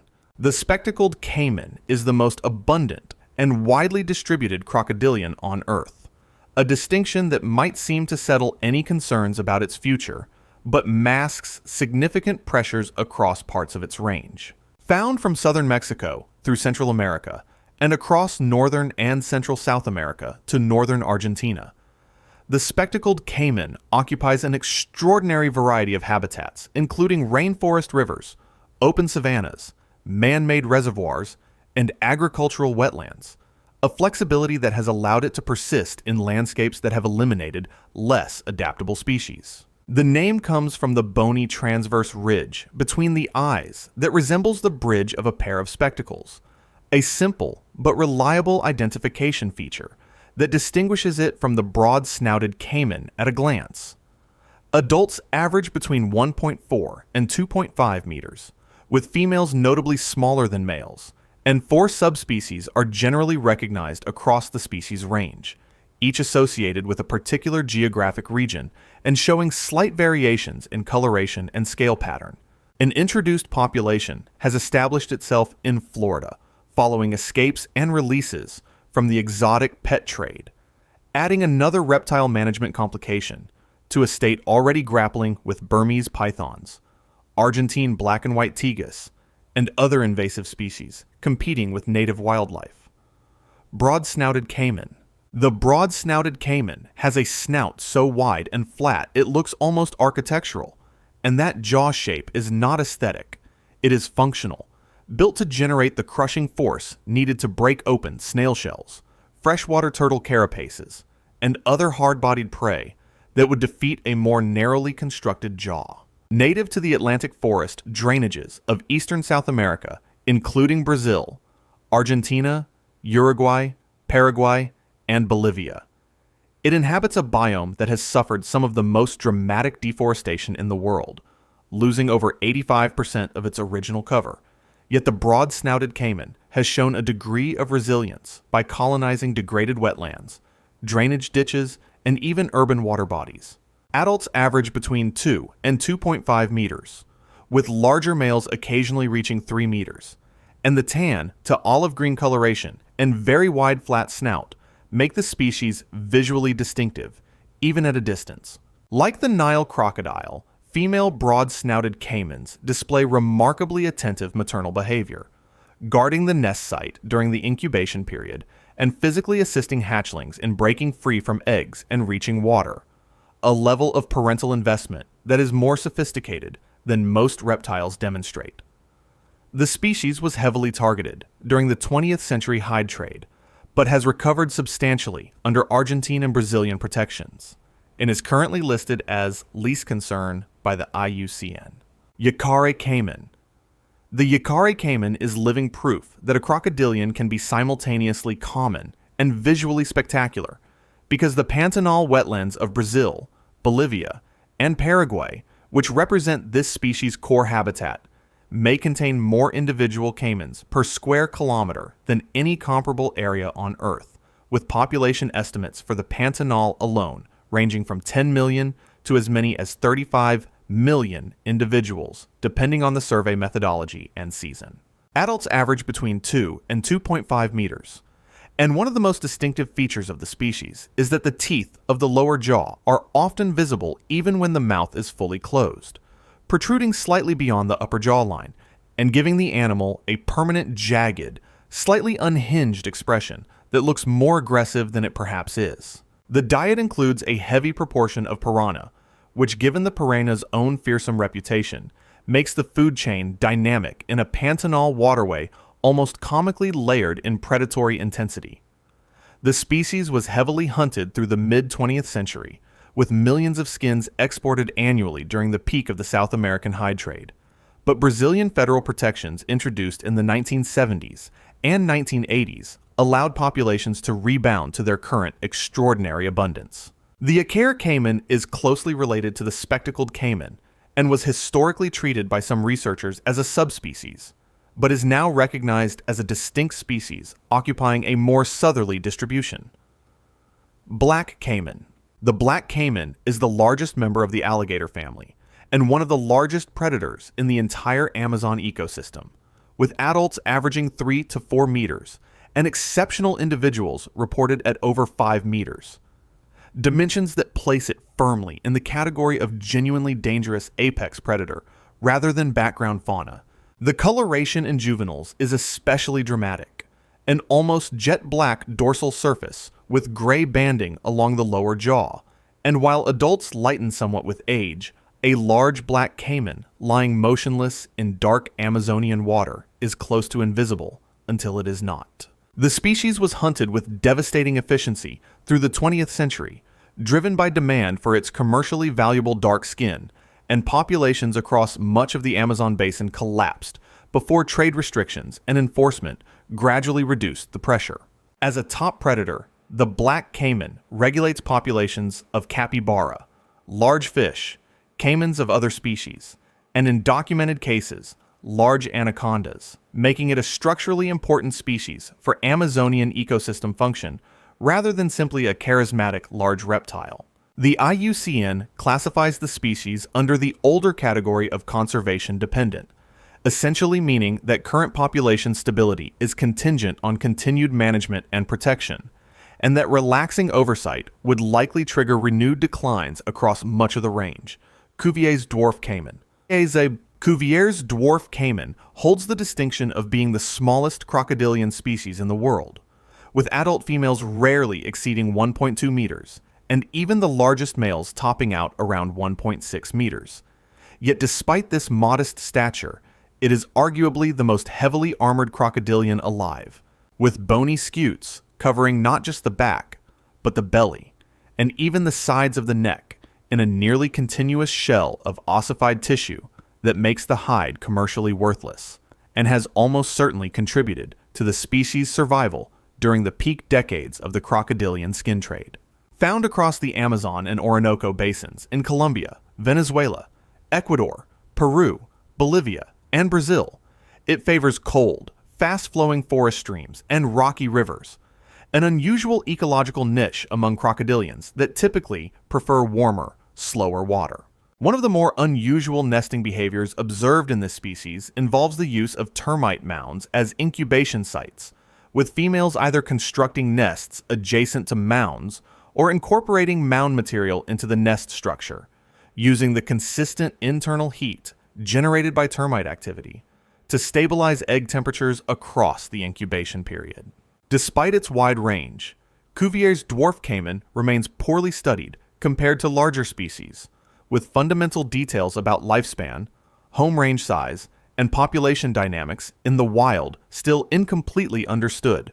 Schneider's dwarf caiman. Schneider's dwarf caiman is the other member of the genus Paleosuchus, and the second smallest crocodilian in the world, slightly outpacing Cuvier's dwarf caiman in maximum length, with adults reaching up to 1.7 to 2.3 meters, though some sources cite occasional individuals approaching 2.6 meters. The triangular pointed snout is the most reliable visual distinction between the two dwarf caiman species, with Schneider's having a notably more tapered profile compared to the rounder, dome-headed Cuvier's, a difference visible even in photographs. Like its close relative, Schneider's dwarf caiman favors cool, fast-flowing forest rivers and is heavily armored across the entire body, but it tends to occupy slightly larger river systems and has a more terrestrially inclined diet than most crocodilians, regularly hunting on land for lizards, small mammals, large insects, and other prey that it pursues rather than ambushes from the water. The range spans Venezuela, Colombia, Ecuador, Peru, Bolivia, Brazil, and the Guianas, overlapping substantially with Cuvier's dwarf caiman in many areas, but the two species tend to partition the habitat at the microhabitat level, reducing direct competition. The species' remote habitat, heavy armor, and small size have combined to make it one of the least commercially targeted and therefore least data-rich of all the world's crocodilians. Gharial. The gharial is unlike any other crocodilian alive, and possibly unlike any other predator alive, with a snout so extraordinarily elongated and studded with up to 110 interlocking peg-like teeth that it looks less like an animal's jaw and more like an evolutionary thought experiment pushed to its logical extreme. Found only in the rivers of the Indian subcontinent, primarily the Chambal River system in India, and the river systems of Nepal's Chitwan National Park, the gharial is critically endangered with wild population estimates hovering between 650 and 900 total individuals, though some assessments place the number of breeding adults considerably lower. Males grow to 5 or 6 meters in length, making them among the longest crocodilians.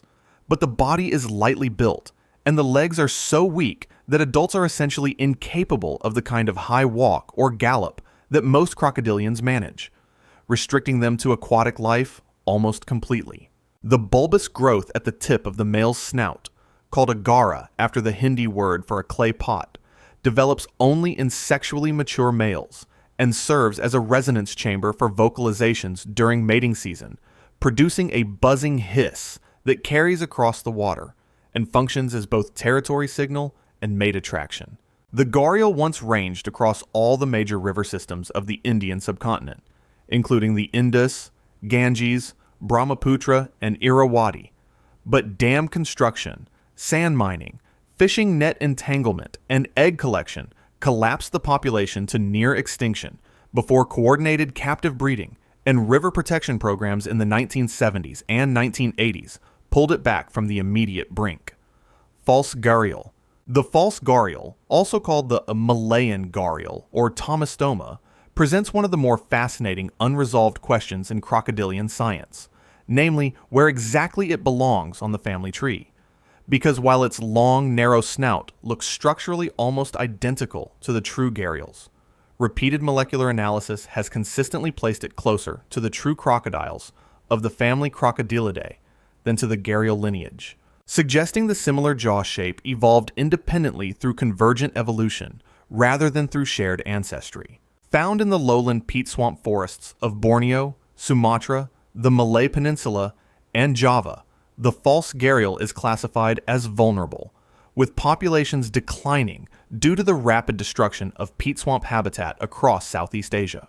Despite the narrow fish-hunting snout that implies a specialist diet, recorded prey for larger individuals includes proboscis monkeys, macaques, deer, and wild pigs, suggesting that the species is a more flexible predator than its jaw shape would imply, particularly once individuals grow beyond roughly 2 meters. Adults can exceed 4 to 5 meters, with males considerably larger than females, and the reddish-brown to dark brown coloration with darker banding gives the animal an almost wooden texture against the leaf-stained black water of its peat swamp habitat. The false gharial is another poorly studied species by crocodilian standards, with nest monitoring, population surveys, and behavioral research all constrained by the inaccessibility and ongoing destruction of the peat swamp ecosystems it depends on. West African crocodile.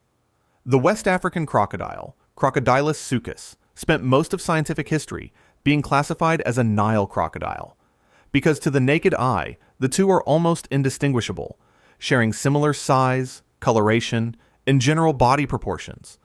And it was only through detailed genetic and morphological analysis, formally published in 2011, that the split between the two species was officially established. The West African crocodile is now recognized across West and Central Africa, but the population that has most captured scientific and public attention is the group living in the Sahara Desert, isolated in rocky pools called gueltas, and underground cave systems in Mauritania, Chad, and Mali, surviving in conditions of extreme aridity and heat that no other crocodilian on Earth currently endures.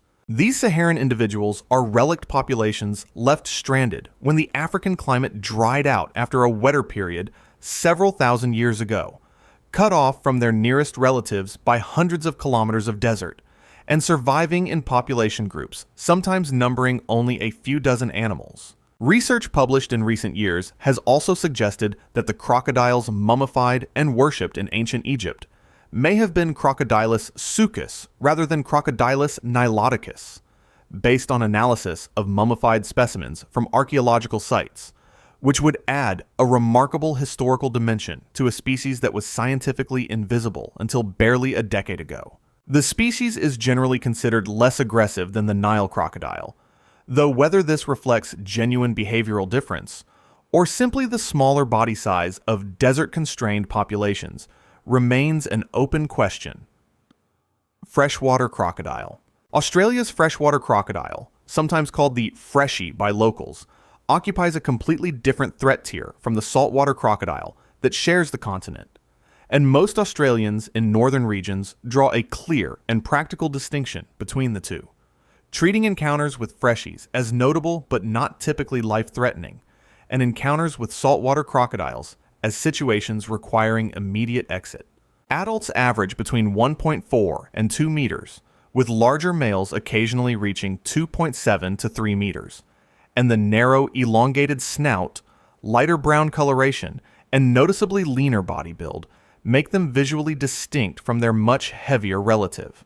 Freshwater crocodiles are capable of an impressive gallop on land, and can lunge and leap from the water with surprising speed during feeding strikes on fish, birds, and small mammals, an agility that somewhat offsets their modest size. One of the more troubling conservation issues affecting this species is entirely tied to Australia's invasive cane toad problem, as freshwater crocodiles that consume the toxic amphibians die rapidly from the bufatoxins in the toad's parotid glands, and in some northern Australian river systems, population-level declines have been documented as the cane toad's range continues to expand westward.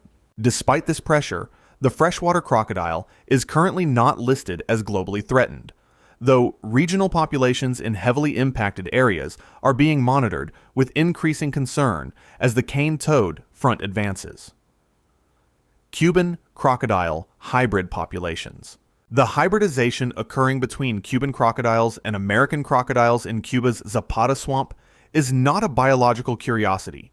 It is an active conservation emergency, because the Cuban crocodile is already critically endangered with a tiny range, and the gradual genetic dilution of the remaining population through interbreeding with American crocodiles threatens to erase the species' genetic identity, even if individual hybrid animals survive. The two species overlap in Cuban wetlands because American crocodiles have always been present in Cuba's coastal and brackish systems, and where the two come into contact, interbreeding occurs freely and produces fertile hybrids with intermediate physical characteristics, making them extremely difficult to distinguish from purebred individuals without genetic testing. Hybrid animals display a blended coloration and scale patterning that falls somewhere between the Cuban crocodile's striking black and yellow speckling and the American crocodile's more uniform gray-green tone.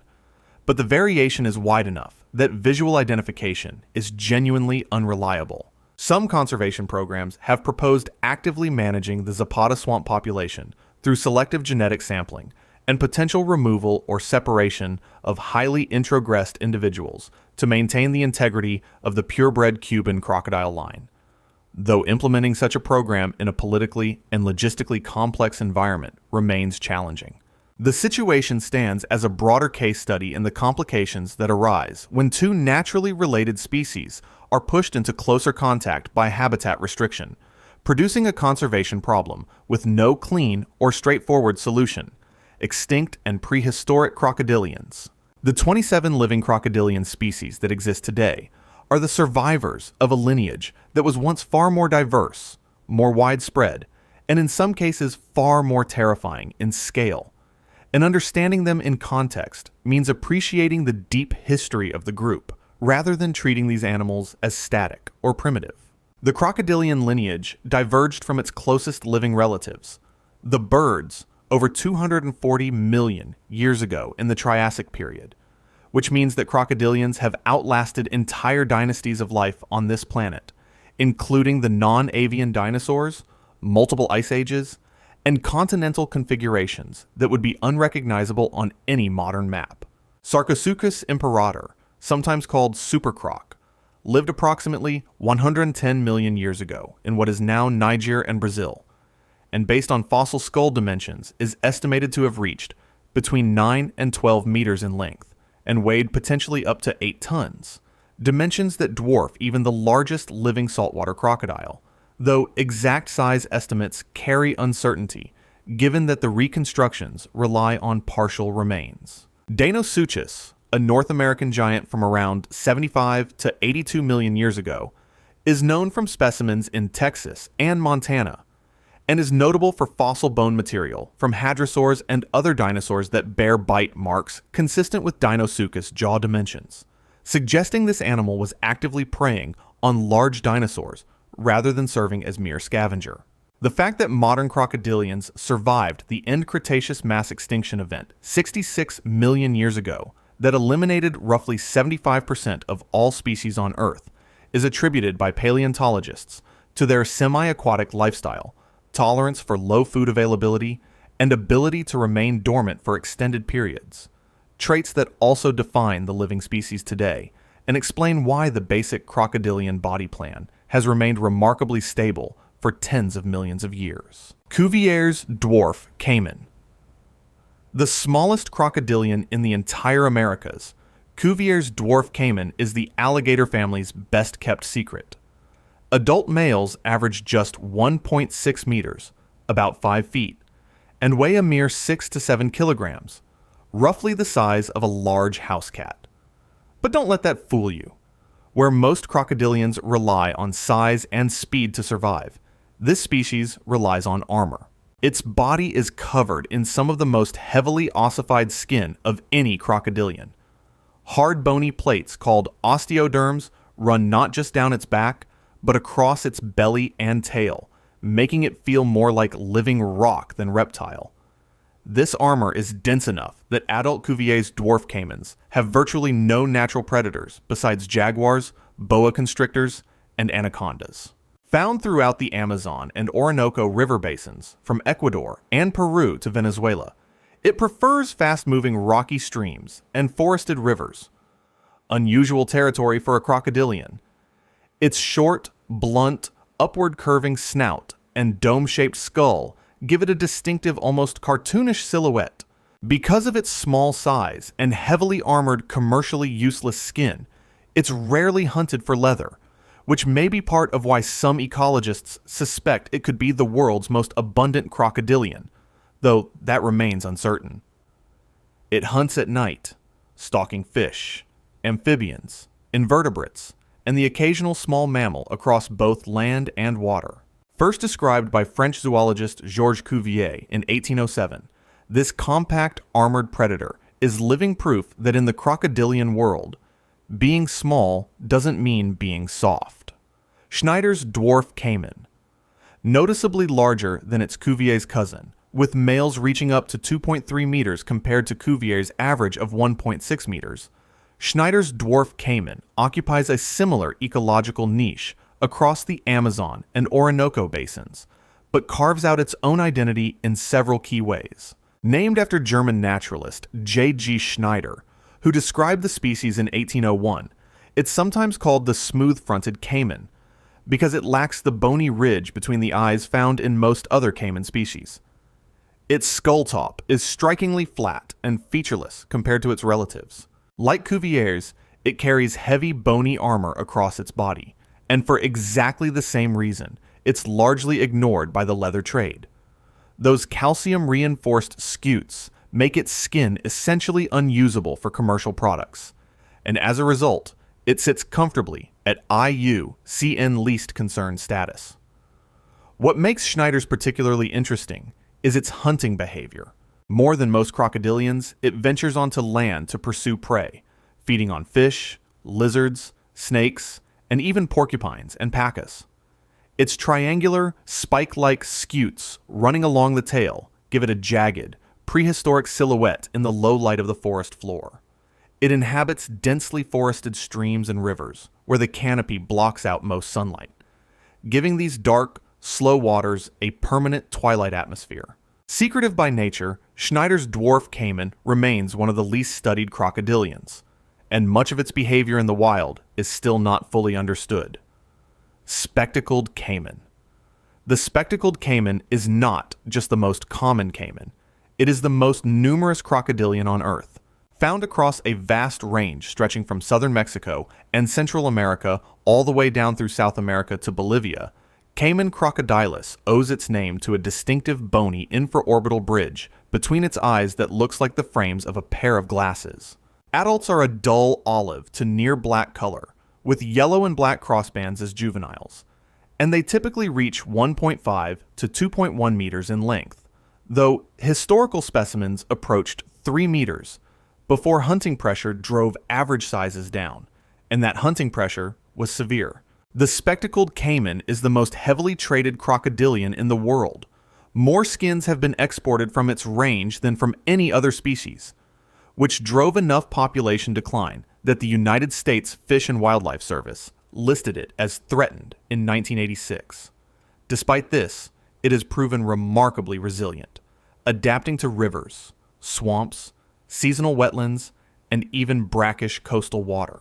It's also adaptable enough to have established a breeding population in southern Florida after captive animals were released, where it now coexists uneasily with American alligators. 4 subspecies are recognized across its range. Its combination of geographic spread, habitat flexibility, and sheer numbers makes the spectacled caiman the defining face of the entire Alligatoridae family for most of the world. Broad-snouted caiman. The broad-snouted caiman has the widest, most dramatically U-shaped snout of any member of the alligator family, and that snout is not decorative. It is a purpose-built crushing tool. Caiman laterostris inhabits the marshes, coastal wetlands, mangroves, and river floodplains of eastern and central South America, primarily in Brazil, Argentina, Paraguay, Uruguay, and Bolivia. First classified by French naturalist Daudin in 1802, males can reach up to 3.5 meters in length, with females reaching roughly 2 meters. That wide, flat jaw exerts crushing force on its preferred prey: hard-shelled snails, freshwater crabs, clams, and turtles. Animals most crocodilians can't efficiently process. The broad-snouted caiman essentially has a jaw designed like a nutcracker, scaled up to reptilian proportions. It favors calm, densely vegetated wetlands over open rivers, often inhabiting the same areas as water hyacinths and dense reed beds where it can disappear completely when still. Among the caimans, it's known for displaying particularly attentive maternal behavior, with females guarding nests aggressively and sometimes cooperating in shared nurseries. Habitat loss along Brazil's Atlantic coast has put pressure on certain populations, but the species is generally considered at lower risk. What it lacks in fame, it more than makes up for in mechanical ingenuity. Few animals in the reptile world have evolved such a specialized tool for turning armored prey into a meal. Yacare caiman. The Yacare caiman is one of the most visually distinctive crocodilians on Earth, and the first thing people notice is its teeth. Unlike most crocodilians that show a closed, neat jawline when the mouth is shut, Caiman yacare displays its prominent lower teeth even at rest. They protrude upward along the sides of the snout in jagged, exposed rows that look more like a piranha's bite than a reptile's smile, earning it the nickname piranha caiman. Found in Argentina, Bolivia, Brazil, and Paraguay, it dominates the Brazilian Pantanal, the world's largest tropical wetland, in numbers that are staggering. The Pantanal alone is estimated to host around 10 million Yacare caimans, believed to represent one of the largest single crocodilian populations anywhere on the planet. Males grow 2 to 3 meters long, with females considerably smaller, at around 1.4 meters. Their diet is heavily focused on aquatic snails, which they crack open with powerful jaws, dissolving the shell fragments with extremely strong stomach acids. The 1970s and 1980s were catastrophic for the species. Organized poaching for leather-decimated populations across its range. But conservation efforts have allowed substantial recovery. Like all crocodilians, nest temperature determines the sex of hatchlings, with higher temperatures producing females and lower temperatures producing males. Brown and patterned with dark blotches, the Yacare sits at the top of its wetland food chain, with numbers that speak for themselves. Chinese alligator. The Chinese alligator is the rarest and most endangered member of the entire alligator family, and one of the most critically endangered reptiles on Earth. Alligator sinensis, also called the Yangtze alligator or the muddy dragon, is one of only 2 true alligator species alongside the American alligator, but the two couldn't be more different in terms of survival. While millions of American alligators thrive across the southeastern United States, the Chinese alligator clings to existence in just a handful of locations in China's Anhui province along the Yangtze River Valley, with fewer than 100 wild individuals believed to remain, a number so low that more Chinese alligators currently live in zoos worldwide than in the wild.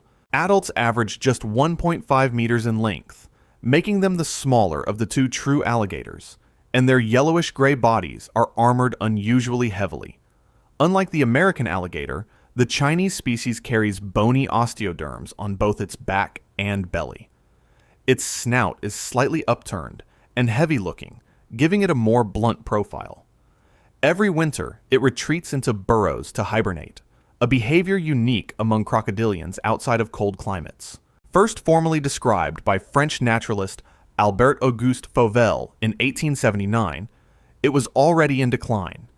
Massive habitat destruction from agriculture, draining of the Yangtze floodplains, and decades of hunting have pushed it to the absolute edge. In captivity, individuals can live close to 70 years, a lifespan spent, for most of them, in a zoo rather than the wild. American alligator. The American alligator is one of conservation's greatest comeback stories, and one of the most ecologically important reptiles in North America. By the late 1960s, alligator mississippiensis had been hunted so heavily for its hide and meat that it was declared an endangered species. Today, after decades of legal protection and active management, millions of American alligators inhabit the wetlands, rivers, lakes, and marshes of the southeastern United States, from North Carolina to Texas. Adult males are massive animals, reaching up to 4.6 meters, about 15 feet, in length, and weighing over 450 kilograms, nearly half a ton, with jaws capable of exerting enormous bite force. But beyond its raw physical power, the American alligator is what ecologists call a keystone species.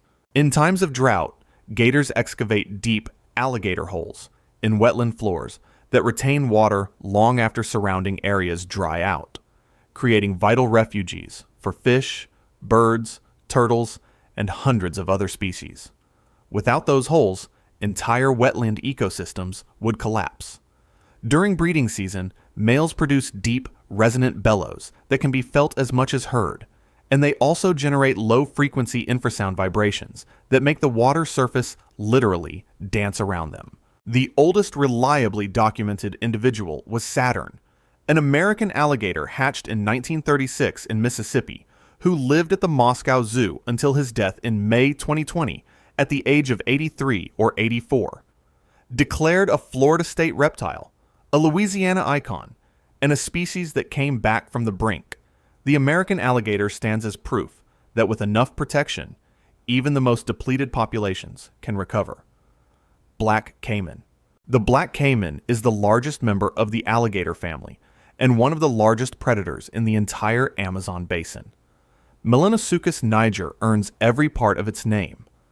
Adult coloration is a deep charcoal to near black across the back and flanks, which serves both as camouflage in dark Amazonian waters and as heat absorption for thermoregulation. Most adults measure 4 to 5 meters, 13 to 16 feet, and weigh around 350 kilograms or more, with exceptional individuals recorded larger. A specimen captured in Colombia in 2022 measured 5.7 meters, roughly 18.7 feet, and reports of animals exceeding 6 meters exist, though these remain unconfirmed. Its 72 to 76 teeth are set in a long, rounded, heavy-jawed skull, built for taking large prey. Unlike the more specialized caimans, the black caiman is a generalist apex predator. Adults eat catfish, piranhas, mollusks, capybaras, deer, and occasionally other caimans, and have been reported attacking livestock and humans, with several dozen documented attacks since 2000. What makes its juveniles unusual among crocodilians is that the prominent white to yellow banding on their flanks, which most crocodilians lose quickly, persists well into adulthood, giving subadults a striking two-tone appearance. Females lay up to 65 eggs in nests about 1.5 meters wide, guarding them until they hatch at the start of the wet season. Once nearly hunted to extinction for its prized hide, the black caiman has made a significant recovery across the Amazon basin, reclaiming its position at the very top of the food chain. King cobra. The king cobra doesn't just bite you, it looks at you first, and it genuinely sees you. Native to the forests and plains of South and Southeast Asia, it is the longest venomous snake on Earth, stretching up to 5.5 meters of muscle, scale, and deliberate intelligence. Its scientific name, Ophiophagus hanna, means snake eater, because its primary prey isn't rodents or frogs. It hunts other venomous snakes, tracking them through dense undergrowth with a patience that feels almost personal. In Hindu tradition, the king cobra is draped around Shiva's neck, coiled at the throat of destruction itself, because every culture that lived near this animal understood the same thing. This is not just a predator. This is a presence.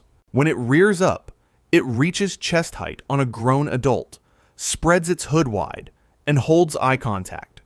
It builds nests, the only snake on Earth known to do so, and guards them with a ferocity that herpetologists describe as maternal. Here's the twist. It is not the most venomous snake in this video. Gram for gram, its toxin is relatively modest. What makes a king cobra bite catastrophic is volume. One strike delivers enough neurotoxin to kill an elephant. The dose is the weapon. It doesn't rattle. It doesn't perform. It simply rises, holds its position, and waits to see what you do next. Survival chance, 35% without antivenom. Higher if you have better reflexes than your pride. But awareness is a luxury that assumes you have time to be aware. What comes next closes that window entirely. Black mamba. The black mamba is not black. That's the first thing it lies to you about. Its exterior is gray-brown, the color of dry savanna rock and dead bark, built to disappear into exactly the landscape where you'd be walking without looking down. The black is inside its mouth, a deep, ink-dark warning it displays when cornered, a color so stark against pale gums that witnesses describe it as looking less like an animal and more like an opening into something. Across sub-Saharan Africa, local names for it translate roughly to the shadow of death and the one that doesn't miss, and those aren't metaphors born from exaggeration. The black mamba is the fastest snake on Earth, capable of reaching 20 kilometers per hour over short distances, fast enough to pace a running human across open ground. It doesn't strike once. Documented encounters record up to 12 consecutive strikes, each one injecting fresh neurotoxin, the venom shutting down the nervous system with a speed that makes the hours feel borrowed. Untreated, fatality approaches 100%, death arriving somewhere between 7 and 15 hours after the bite, the body going quiet, one system at a time. But here's what nobody mentions in the same breath as those numbers. The black mamba is not aggressive by nature. Every documented case of unprovoked attack, examined closely, is a case of an animal that was cornered, surprised, or defending a nest. It didn't evolve to kill humans. It evolved to survive everything that tried to kill it. And over millions of years, the cost of backing down became too high to risk. You terrify it first. It just has better follow-through. Survival chance, 20% with antivenom, assuming the hospital is close, the roads are clear, and someone around you knows what they're looking at. Speed and volume, that's two ways a story ends badly. But the next entry on this list never needed either. It just needed to be the most toxic thing alive, and then disappear somewhere no one would think to look. Inland taipan, the most venomous snake in the world, has killed, in all of recorded history, exactly nobody. The inland taipan lives in the Channel Country of Central Australia, a semi-arid expanse of cracked clay and dry riverbeds so remote it barely registers on maps that matter to most people. Formally described by science in 1879, it then vanished from scientific records for nearly a century, rediscovered in 1972 by researchers who had to be told where to look. It has accumulated no mythology, no cultural name steeped in dread, no legend, because the communities near it rarely encountered it. And yet, one bite carries enough venom to kill 100 adult humans. Its LD50, the standard measure of lethal dosage, makes it the most toxic venom of any snake ever measured, by a margin that isn't close. It strikes with speed and precision. It is, by every biological metric available, the most dangerous mouth on Earth. It is also, almost comically, extraordinarily shy. It avoids confrontation with a consistency that borders on philosophical. The handful of recorded bites have all involved herpetologists handling it directly, and every single one survived with antivenom. This snake spent millions of years developing the most efficient killing mechanism in the animal kingdom, and pointed it at rats in a desert where almost no one goes. It is a perfect, unused weapon. The biological equivalent of engineering a nuclear warhead and leaving it in a shed. Somewhere in the Australian outback right now, the most dangerous mouth in existence is trying to eat a small mammal in peace. Survival chance, 100% statistically, unless you are a rat, or a herpetologist having a difficult afternoon. Maximum lethality, minimum chaos. But the next entry doesn't have that restraint, and it doesn't need speed or volume or even the courtesy of announcing itself. Gaboon viper. The gaboon viper is the most beautiful snake alive, and that is not a compliment. It is a warning nobody reads in time. Its scales form an interlocking geometric pattern of warm brown, pale tan, and deep purple that renders it completely invisible against a forest floor, covered in dead leaves. A camouflage so precise, it looks designed by something that understood aesthetics. It lives across the rainforests and savannas of sub-Saharan Africa, moving slowly, eating infrequently, and spending weeks, sometimes longer, motionless in a single location, waiting. Its fangs are the longest of any snake alive, reaching 5 centimeters, folding against the roof of its mouth until the strike, which lands in milliseconds, the fastest delivery of any viper species. The venom yield per bite is the highest recorded for any snake. Hemotoxic, tissue-destroying, clotting system collapsing. Survivors frequently lose limbs. The gaboon viper is, despite all of this, notably non-aggressive toward humans. The majority of bites are to the feet and lower legs, because the majority of bites happen when someone steps on it, which is almost impossible to avoid, because you will not see it. It does not chase. It does not posture. It is simply there, beneath the texture of the ground, in the shade of the thing you are about to step past, and then it is a problem that cannot be walked back. You never saw it. That was the whole design. Survival chance. 60% with treatment, which involves watching what used to be your foot and making a series of retrospective decisions. That was camouflage evolved over millions of years. What comes next doesn't need to hide, because the thing that makes it the most dangerous snake in the world has nothing to do with its venom at all. Saw-scaled viper. You have probably never heard of it. It has probably killed more humans than any other snake on Earth. The saw-scaled viper is small, rarely exceeding 60 centimeters. Sandy-colored, unremarkable in appearance, distributed across a vast corridor stretching from West Africa through the Middle East and deep into the Indian subcontinent. It lives in dry, dusty terrain, in the same fields and pathways, and margins where agricultural communities have worked barefoot for generations. When threatened, it coils into a figure 8 and rubs its keeled scales together in a dry, rasping sound.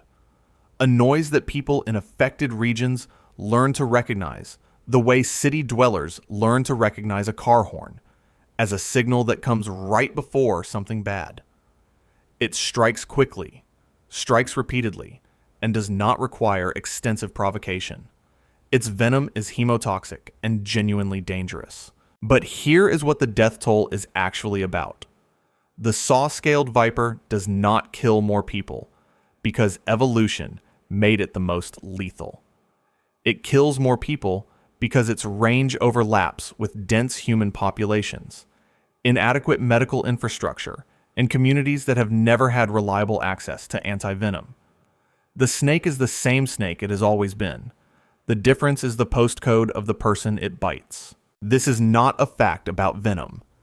It is a fact about who gets to survive what, and who decided that allocation was acceptable. The numbers don't lie. They just don't tell the story anyone wants to hear. Survival chance varies enormously, not by the snake's biology, but by the nearest hospital's distance and your government's priorities. The saw-scaled viper kills through circumstance and indifference. The next snake kills through something more specific, the exact moment an expert decided they already knew what they were dealing with. Boomslang. Carl Schmidt was one of the most respected herpetologists alive, curator of zoology at the Field Museum of Natural History in Chicago, a man who had handled thousands of snakes across decades of fieldwork. In September 1957, he was bitten by a juvenile boomslang. He recorded the bite in his diary with clinical precision, noted mild symptoms, and went to bed. By the following morning, he was dead. The boomslang Dysphylitis typus is a slender tree snake native to sub-Saharan Africa, its name Afrikaans for tree snake, its disposition mild, its appearance unremarkable, green or brown depending on region, twig thin, slow to provoke. For most of the 20th century, it was classified as harmless to humans. Rear-fanged, requiring deliberate chewing pressure to inject venom. Non-aggressive, documented bites essentially non-existent. The scientific consensus was confident. Schmidt operated within that consensus as any reasonable expert would. The venom, it turns out, is hemotoxic in a way that dismantles the blood's ability to clot entirely. Bleeding begins everywhere simultaneously: gums, eyes, nasal membranes, internal tissue. Schmidt documented his own symptoms in careful notes through the afternoon and evening, believing he had received a sublet-hall dose, right up until his body began contradicting him. The boomslang did not evolve to punish expertise. It evolved to eat chameleons and trees. But the specific danger of certainty, the moment knowledge becomes assumption, an assumption stops you from treating a bite you have already decided is fine. That is entirely a human design. He was methodical to the end. The snake was not keeping score. That was a snake that killed through confidence. What closes this list doesn't need confidence, or camouflage, or records, or reputation. It kills through something that shouldn't biologically exist, and science is still deciding what to do about that. Blue Malayan coral snake. Most venom tells your body to stop. This one tells every nerve to fire at once, and then holds the button down. The blue Malayan coral snake, Calliophis b. virgata, is found across the understory of Southeast Asian rainforests, Malaysia, Thailand, Indonesia, Singapore. A small, slender snake with scales so deeply blue-black they absorb light, a head the color of arterial red, a belly that burns the same vivid crimson, displayed when threatened by a slow coiling that exposes the underside like a warning written in a language most things can read. It is rarely encountered. It is rarely studied. For years it was classified as rear-fanged and medically insignificant, another understory predator cataloged and filed away. Then researchers examined its venom mechanism. Standard neurotoxins block sodium channels in nerve cells. They shut the signal down, induce paralysis, stop the body's electrical conversation with itself. The blue Malayan coral snake's venom does the opposite. It locks sodium channels permanently open. Every nerve fires. Simultaneously. Continuously. Muscles contract and cannot release.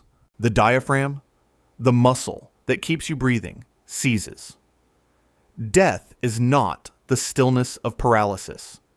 It is the opposite of stillness. Every alarm in the body triggered at once. Held there, with no off switch. There is no anti-venom. Not because the venom works too fast to treat, but because so few bites have been recorded that pharmaceutical development has no commercially viable case to answer. The mechanism is genuinely novel. Researchers have described it as a significant biological discovery. The response from the systems that produce medicine has been, so far, a considered silence. This is not a fact about the snake. The snake is doing exactly what evolution built it to do. In a forest, most people will never enter. Eating prey most people will never see. Carrying a molecular key to a lock that shouldn't exist in a body the size of a pencil, colored like something that knows it doesn't need to hide. Every snake in this video was dangerous for a different reason. The famous one you misunderstood. The fastest one was only ever defending itself. The most toxic one never bothered anyone. The invisible one required no effort from you at all. The deadliest one is a healthcare failure wearing scales. The expert's mistake was certainty. And the last one is a biological event that nobody in a position to help has decided is worth solving yet. None of these animals evolved to kill humans. Venom is 100 million years of evolution working on problems that had nothing to do with us. Digesting prey, deterring predators, surviving a planet that was already full of things trying to end them. We walked into the frame. We stepped on them, cornered them, handled them with borrowed confidence, built cities over their terrain, and then wrote their names into our nightmares as though they were the ones who showed up uninvited. The fear is real. The danger is real. But the story we tell about who the monster is, that part we wrote ourselves. Night adders. Night adders are the oldest surviving group of vipers alive today, a living fossil of sorts that connects modern snake biology to the very origins of the viper family tree. And they do it while looking remarkably unremarkable. The 6 recognized species of the genus Causus are all found in sub-Saharan Africa, typically in moist grasslands, reed beds, and vegetated areas near water, and they average a modest 40 to 60 centimeters in length. What makes them genuinely important to herpetologists is not their size or their venom, but their position as members of the subfamily Causinae, the most basal or evolutionarily primitive lineage within Viperidae. Unlike nearly every other viper on Earth, night adders lay eggs rather than giving birth to live young, a trait considered ancestral within the family, and one that sets them apart immediately. Their venom delivery system is also comparatively underdeveloped, with shorter fangs and less potent cytotoxic venom than more derived vipers, though bites still cause significant local swelling, pain, and tissue irritation that can require medical attention. They are nocturnal hunters with an unusually narrow diet, specializing almost exclusively in toads, which is a remarkably specific food preference for a group that could theoretically take a wider range of prey. The 6 species include Causus rhombeatus, the rhombic night adder and the most widespread of the group, alongside Causus defilippi, Causus lichtensteini, Causus maculatus, Causus resimus, and Causus rasmusseni. Despite their primitive status, they are every bit a viper when threatened, inflating the body dramatically and producing a long, powerful hiss that signals exactly how unhappy they are with your presence. Phaea's viper. Phaea's viper is one of the most scientifically confusing and visually stunning snakes in the world. A single species so anatomically unusual that researchers spent decades arguing about whether it belonged in the viper family at all. Azemiops phaeae is the sole member of the subfamily Azemiopinae, found only in the mountainous forests of China, Vietnam, and Myanmar at elevations typically between 1,000 and 2,500 meters, making it one of the rarest and least encountered venomous snakes on Earth. It was first collected in Burma in 1888 by Italian zoologist Leonardo Fea, after whom it is named, and even then its strange combination of smooth, non-keeled scales and small head scales resembling those of harmless colubrid snakes made its classification deeply uncertain. Molecular studies eventually confirmed its placement within Viperidae as an early diverging lineage, sitting somewhere between the ancient night adders and the more advanced true vipers, effectively serving as an evolutionary intermediate that bridges a gap in the viper family tree. Its venom has been studied to some degree and appears to contain both cytotoxic and potentially some neurotoxic components, though confirmed human fatalities are not documented, likely because encounters are extraordinarily rare given its remote high-altitude habitat. Some researchers recognize a second species, Azemiops carini, based on geographic variation, though consensus on this split remains unsettled.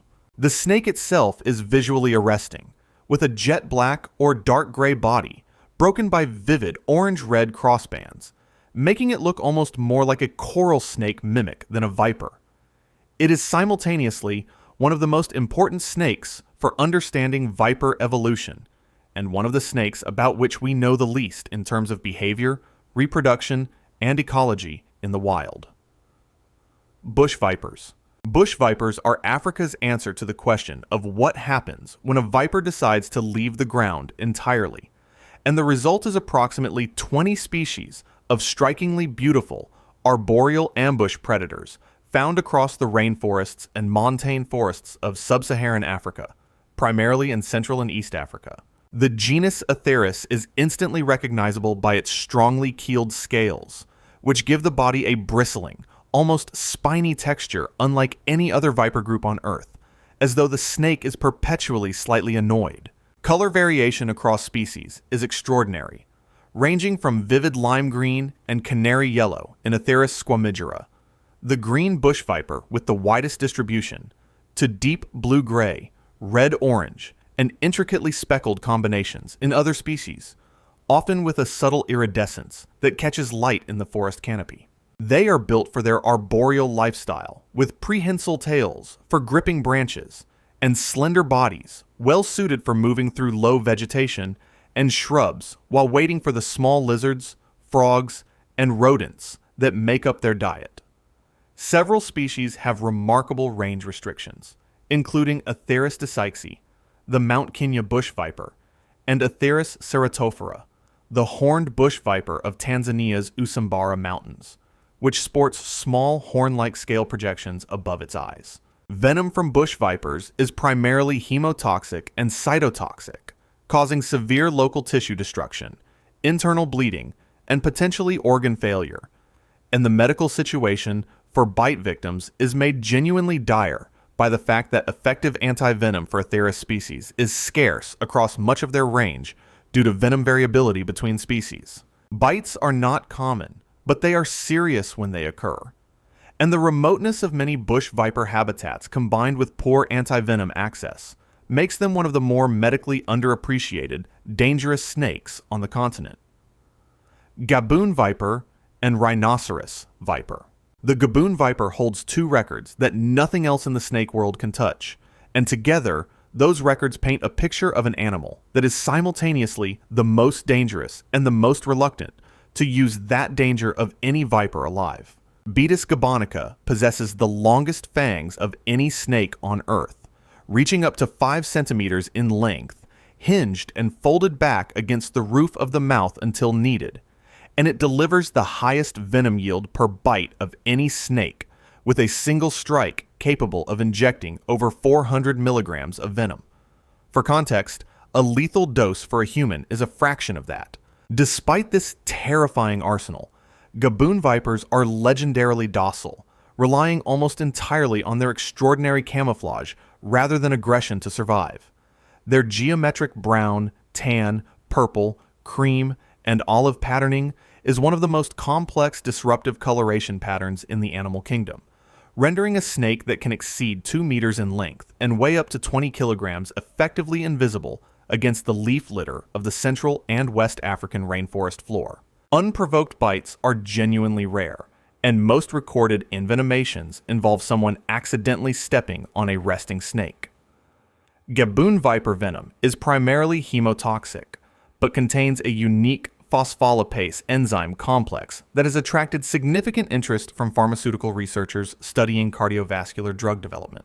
The rhinoceros viper, Bitis nasicornis, is the Gaboon's forest floor companion across much of the same Central African range. And while it typically reaches only 70 to 120 centimeters, it may be even more visually spectacular, with vibrant blue, green, red, and black geometric patterns and multiple prominent horn-like scales projecting from the snout. Both species are ambush predators of remarkable patience, capable of remaining motionless for days waiting for a mammal or bird to step within reach. Puff adder and the dwarf Bitis. The puff adder, Bitis arietans, is responsible for more snakebite deaths and injuries in Africa than any other snake, and the reason has almost nothing to do with having the continent's most potent venom. It succeeds as a killer through sheer ubiquity and behavioral stubbornness. Found across virtually all of sub-Saharan Africa and into parts of Morocco and the southwestern Arabian Peninsula, the puff adder is enormously abundant, tolerates a vast range of habitats from savanna to semi-arid scrubland, and has a habit of lying motionless on warm footpaths and dirt roads at night to absorb heat, precisely where barefoot people walk after dark. It is also one of the fastest striking snakes on the planet, with strike speeds recorded at under 200 milliseconds, making evasion after startling one essentially impossible. The name comes from its threat display of loudly inflating and deflating its wide, heavy body while producing a prolonged, powerful hiss. Typical adults reach 1 to 1.4 meters, though lengths up to 1.9 meters have been recorded. The venom is strongly cytotoxic and causes severe tissue destruction and necrosis, frequently resulting in permanent disfigurement or limb loss, even in bite victims who survive.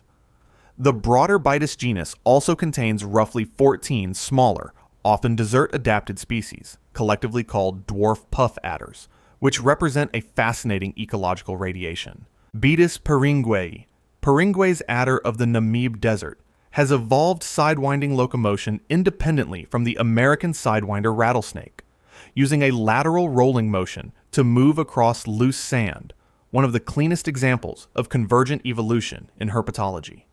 Bitis caudalis and Bitis cornuta sport horn-like scale projections above the eyes, likely aiding camouflage in sandy substrate environments. African mole vipers.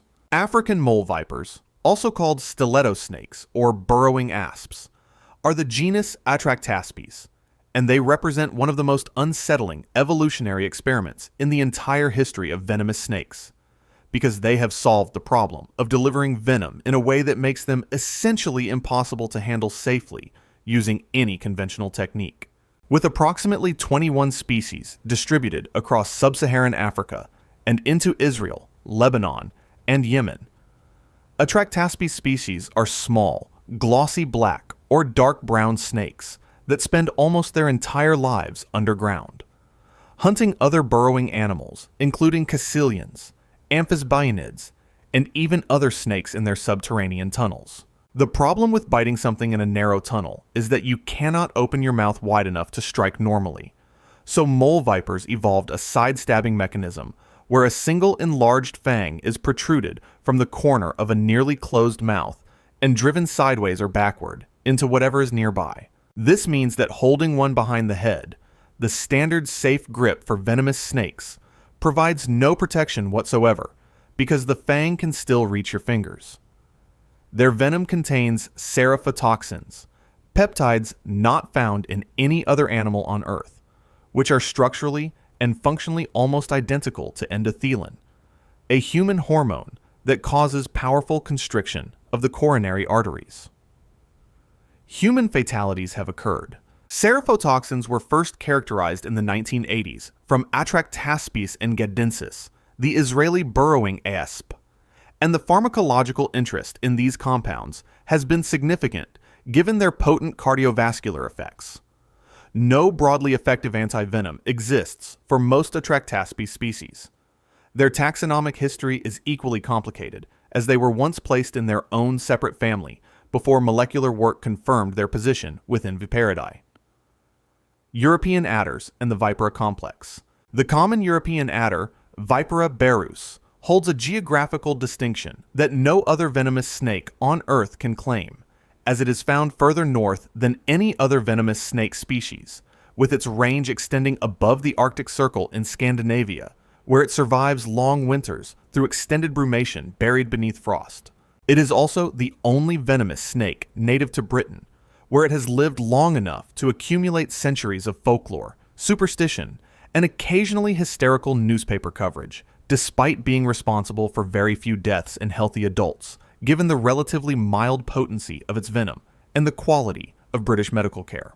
The broader Vipera complex and its close relatives span over 30 species across Europe, North Africa, the Middle East, and into Central Asia, including rock vipers, steppe vipers, and the nose-horned viper, Vipera amidites, which is found across the Balkans and considered the most dangerous viper in Europe due to its more potent venom and its soft, fleshy rostral horn that makes it immediately recognizable. Then there is Daboia russellii, Russell's viper, which occupies a category of danger that most snakes cannot even approach. Responsible for an estimated 25,000 to 58,000 deaths annually across South and Southeast Asia, with some estimates running even higher, Russell's viper is arguably the most medically significant snake in the world. It is one of the infamous Big Four dangerous snakes of the Indian subcontinent, and its venom triggers a horrifying cascade of effects, including consumption coagulopathy, acute renal failure, pituitary hemorrhage, and neurotoxicity, with the specific effects varying depending on the geographic population of the snake involved. Russell's viper has probably killed more human beings over the course of history than almost any other animal. Sand vipers and the spider-tailed horned viper. The Saharan horned viper, Cerastes cerastes, with its pair of prominent supraocular horns and its rippling sidewinding tracks across open sand, is one of the most iconic desert animals on Earth, appearing in ancient Egyptian art and iconography for thousands of years, and lending its silhouette to a cultural visual language about desert danger that has never really faded. Like Peringue's adder in southern Africa, Cerastes vipers evolved sidewinding locomotion completely independently, using a lateral rolling motion that minimizes contact with superheated sand and leaves a distinctive diagonal track pattern that is immediately recognizable to anyone who has spent time in Saharan or Arabian desert terrain. They are ambush specialists that bury themselves beneath the surface with only their eyes, and sometimes the tip of the tail exposed, waiting motionlessly for lizards and small rodents to wander within range.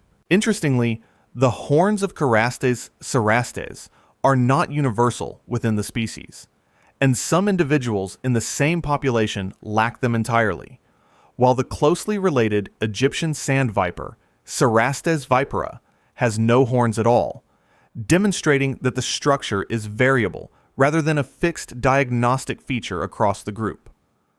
The most extraordinary member of this broader family is Pseudocerastes, or arachnoides, the spider-tailed horned viper of Iran, described formally in 2006. This species has evolved a tail tip so bizarre that it seems almost impossible, with a bulbous terminal scale cluster surrounded by elongated, flexible projections that together create a convincing three-dimensional imitation of a spider or insect. The snake actively waves this tail to lure insectivorous birds within striking range, a caudal luring behavior that has been filmed and confirmed by researchers, and which represents one of the most sophisticated predatory deceptions documented in any reptile. Saw-scaled vipers. Saw-scaled vipers of the genus Equus are small snakes, rarely reaching 90 centimeters, that are believed by many experts to be responsible for more snakebite deaths globally than any other snake genus. And the gap between their modest physical presence and their enormous medical impact is one of the starkest contrasts in all of herpetology. Approximately 12 recognized species range from West Africa across the Sahel and through the Middle East into the Indian subcontinent and parts of Central Asia, placing them in direct and constant proximity to some of the most densely populated and medically underserved regions on Earth. Their threat display is unique among vipers, involving a figure 8 coiling of the body with the roughened, serrated lateral scales rubbing against each other to produce a sustained rasping or sizzling sound called stridulation, a warning that is both effective and deeply unsettling to hear in the dark. When a bite does occur, the venom launches a potent procoagulant attack on the blood clotting system, triggering disseminated intravascular coagulation, a catastrophic cascade where clotting factors are consumed throughout the body, leading to uncontrolled bleeding from wounds, gums, and internal tissues simultaneously. Without antivenom, fatality rates can be severe, and antivenom access across much of the Equus range is inconsistent and expensive relative to local incomes. The World Health Organization formally listed snakebite as a neglected tropical disease in 2017, an acknowledgement of a crisis that the global health community had long undervalued, and Equus species are central to that crisis. Several species, long classified as a single widespread taxon, have been untangled through genetic analysis in recent decades, meaning the true diversity and geographic venom variation within Equus is still being actively mapped. Asian green pit vipers. The subfamily Crotolini, the pit vipers, is separated from all other vipers by a single evolutionary innovation, so remarkable that it almost sounds like science fiction, which is a pair of loreal pit organs located between the eye and nostril on each side of the head that function as biological infrared detectors, allowing pit vipers to sense the body heat of warm-blooded prey with a sensitivity capable of detecting temperature differences as small as fractions of a degree Celsius. These pit organs operate independently from the visual system, giving the snake a functional thermal imaging sense that works in complete darkness and allows it to strike accurately at a mouse in a pitch-black environment. The genus Trimeresurus, the Asian green pit vipers and bamboo vipers, represents the most species-rich expression of this pit viper blueprint, with over 50 recognized species covering Southeast Asia, the Indian subcontinent, and East Asia in virtually every forested habitat from sea level to cloud forests above 2,000 meters. Most species are slender, arboreal, and vivid green, providing camouflage in the leafy forest vegetation, where they coil and wait for small vertebrates.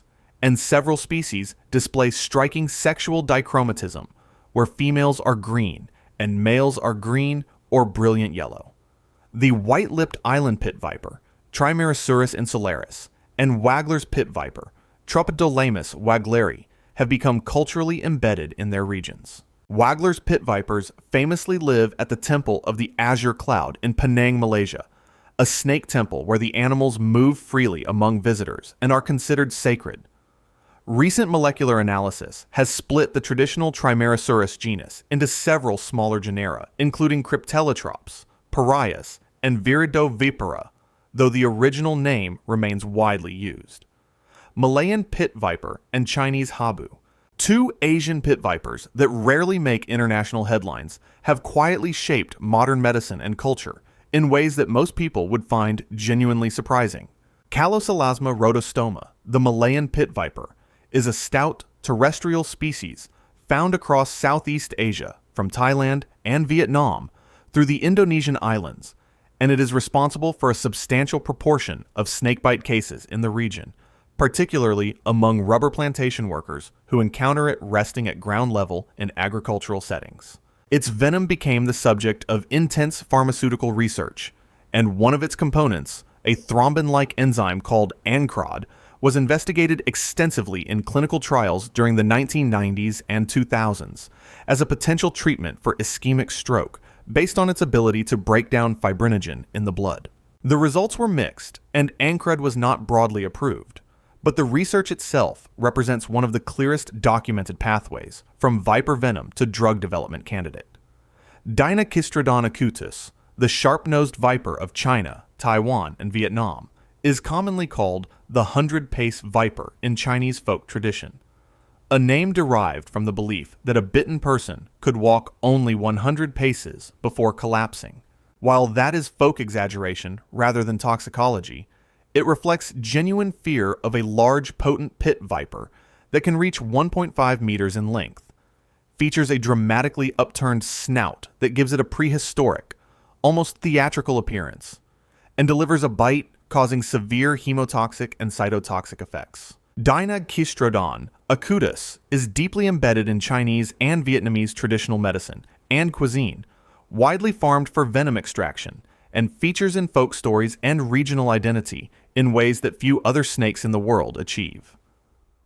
Lanceheads. The lanceheads of the genus Bothrops are the dominant venomous snakes of Central and South America, with over 45 species making up the most medically important snake group in the Western Hemisphere.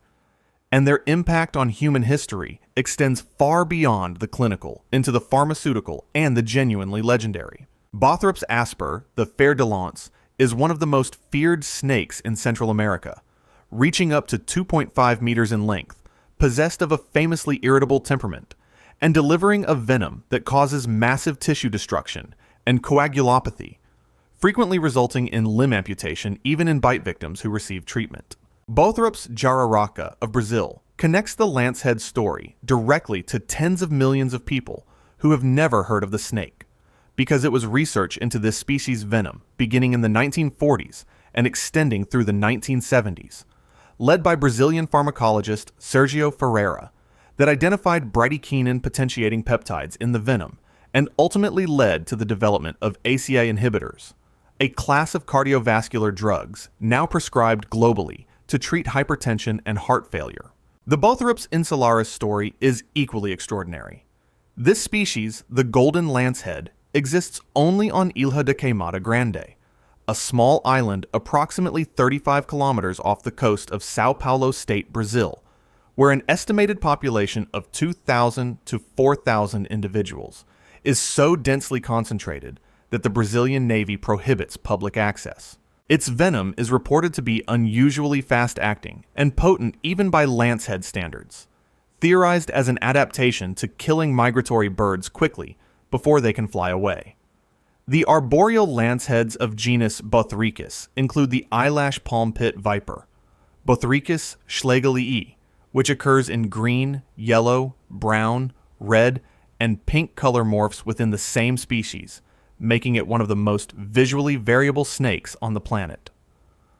Bushmasters. The Bushmaster is the largest venomous snake in the Western Hemisphere, and it wears that title with a combination of genuine danger and a reclusive, almost ghostly presence in the deep primary rainforests where it lives.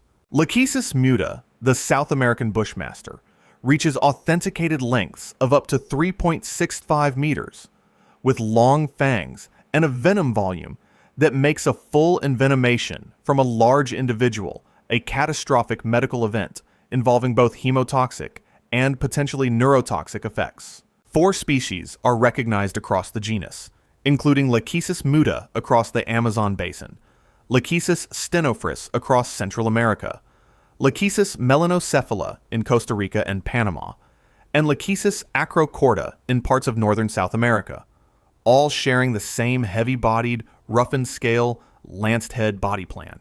What sets Bushmasters apart from essentially every other New World pit viper is that they lay eggs rather than giving birth to live young, and females guard their clutches actively, a trait considered highly primitive within Crotolini, and shared with very few other members of the subfamily. Their requirement for undisturbed primary rainforest means that encounters with humans are increasingly rare as deforestation fragments their habitat, and despite their fearsome reputation, documented bites are genuinely uncommon. When threatened, Bushmasters vibrate their tails rapidly against leaf litter, producing a rattling sound strikingly similar to that of a rattlesnake, despite having no rattle structure whatsoever. A behavioral convergence that suggests the warning value of that sound is powerful enough to have evolved independently in 2 separate lineages. Egg clutches typically contain 6 to 19 eggs, and the combination of large size, relative rarity, and impressive biology makes the Bushmaster one of the most sought-after sightings for naturalists working in Central and South American rainforests. Copperheads, cottonmouths, and cantles. The genus Achistrodon covers North and Central America's non-rattlesnake pit viper contingent, and it contains 2 of the most commonly encountered venomous snakes in the United States, snakes that between them account for a substantial percentage of all American snakebite statistics every year. The copperhead, Achistrodon contortrix, is responsible for more venomous snakebites in the United States than any other species, with American Association of Poison Control Centers data consistently placing it at the top of the list, driven by its abundance in the eastern and central United States, its excellent camouflage among fallen leaves, and its tolerance for suburban edge habitats where it frequently encounters humans. Fatalities from copperhead bites are rare in healthy adults because the venom, though painful and capable of causing significant local tissue damage, is relatively low in systemic lethality compared to other pit vipers.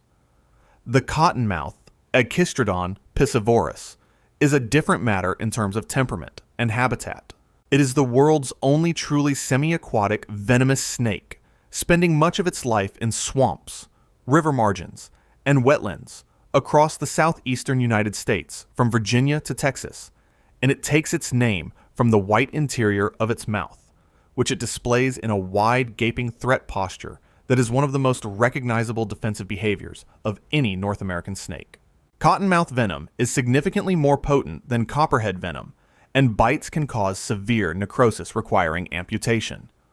All Achistrodon species share a juvenile caudal luring behavior, using brightly colored yellow or green tail tips to attract small lizards and frogs within striking range, a behavior that fades as the snake matures and shifts to mammalian prey.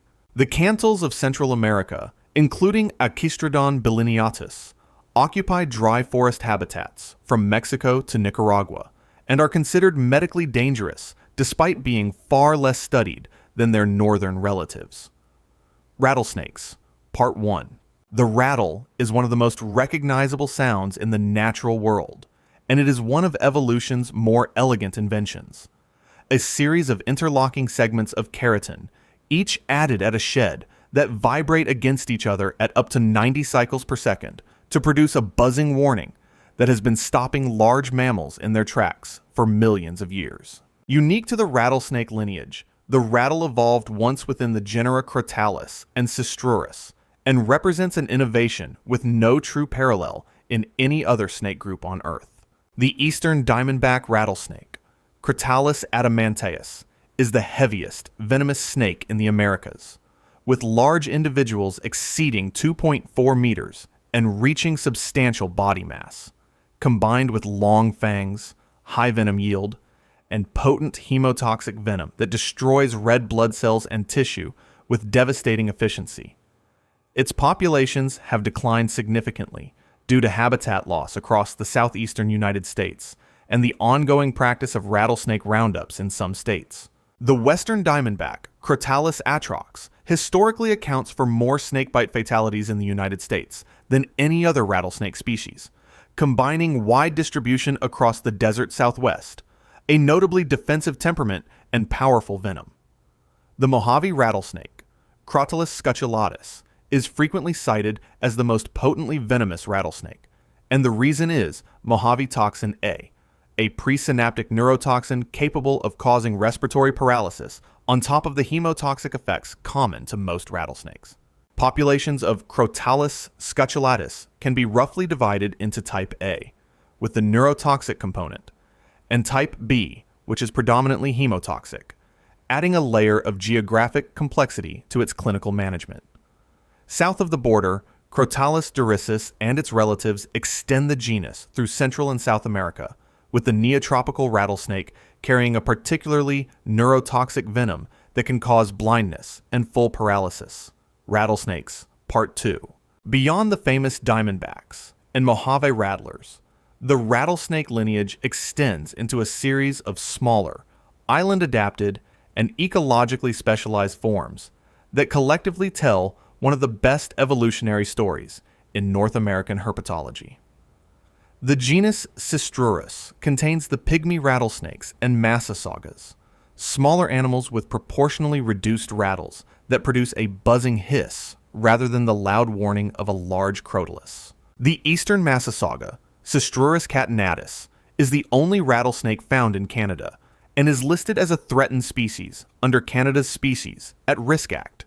Its populations fragmented and declining as the Great Lakes wetlands and prairie habitats it depends on are converted to agriculture and development. Several crotalus species were stranded on islands off the Baja California coast when rising sea levels following the last glacial maximum cut them off from mainland populations.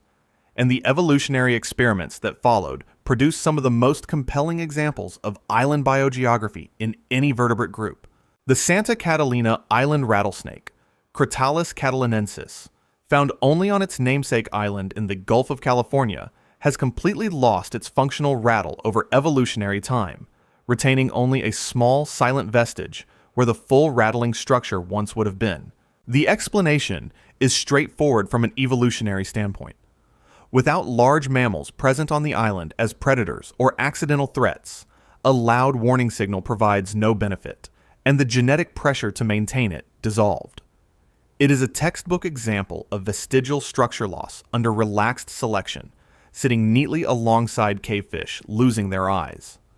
Additional island endemics, including the Cedros island rattlesnake, Crotalus exul, show the body size reduction typical of insular evolution. Meanwhile, Mexican highland species like Crotalus polystinctus fill pine forest and dry scrub habitats at high elevation, demonstrating how broadly the genus has radiated across every available niche. Habus and mamushi. On the Japanese island of Okinawa, the most feared animal is not a shark or a bear, but a snake. And that snake is Protobothrops flavoviridis, the Okinawan habu, a large and aggressive pit viper that reaches up to 2.3 meters in length and has been responsible for hundreds of bites per year on the Ryukyu Islands over the course of recorded history. The Okinawan government has run active habu control programs for decades, offering bounties for captured individuals at various points in history, and the snake has become so deeply embedded in local culture that it appears in awamori snake liquor, where whole preserved individuals are bottled with the traditional Okinawan spirit in folk medicine, and as a symbol of island identity that is simultaneously feared and celebrated. The venom is potently cytotoxic and hemotoxic, causing severe local destruction that can result in permanent disability. The habu is particularly active during the rainy season and at night, conditions that align almost perfectly with human outdoor activity on the islands. The Gloideus genus, the Asian moccasins, and mamushi group tells a different story about cold tolerance in pit vipers. The common mamushi, Gloideus blomhoffii, is responsible for approximately 3,000 bites per year in Japan, despite the country's excellent medical infrastructure, with a mortality rate of roughly 1% largely attributable to delayed treatment. The Siberian pit viper, Gloideus hallis, extends the range of pit vipers deep into Siberia, demonstrating that the infrared pit organs of Crotalinae are no barrier whatsoever to thriving in cold climates. Protobothrops mucrosquamatus, the brown-spotted pit viper, is an extremely abundant and medically important species across southern China and Taiwan, frequently overlooked in favor of its larger relatives, but responsible for significant bite morbidity across a heavily populated region. Hognose pit vipers and the rarest vipers. The hognose pit vipers of the genus Porthidium are the kind of snakes that are most dangerous, precisely because nobody is particularly worried about them. Small, stout, and cryptically patterned in browns and grays, these Central American pit vipers rarely exceed 70 centimeters in length and carry upturned snouts that make them look almost comical compared to the massive, dramatic vipers that dominate most people's mental image of the family. Found from Mexico south through Colombia, species like Porthidium nasutum, the rainforest hognose pit viper, spend their lives on the forest floor, where their coloration renders them effectively invisible against leaf litter, exactly the conditions under which people accidentally step on them.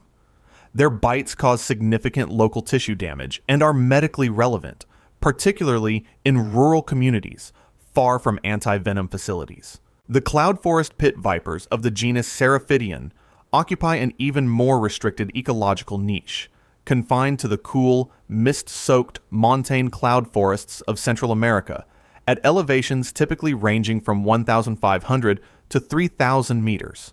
Habitats so specific and so threatened by deforestation that several Terraphidian species are considered vulnerable to extinction. Several species within this group were formally described after 1990, and ongoing molecular work continues to reveal cryptic species hiding within what appeared to be single widespread taxa, meaning the true diversity of small Central American pit vipers is still being uncovered. Taken together, this group illustrates the broader conservation reality facing vipers worldwide, where habitat loss, direct persecution by humans who kill any snake on sight, and collection for the exotic pet trade are pushing multiple species toward endangered status before they are even fully understood.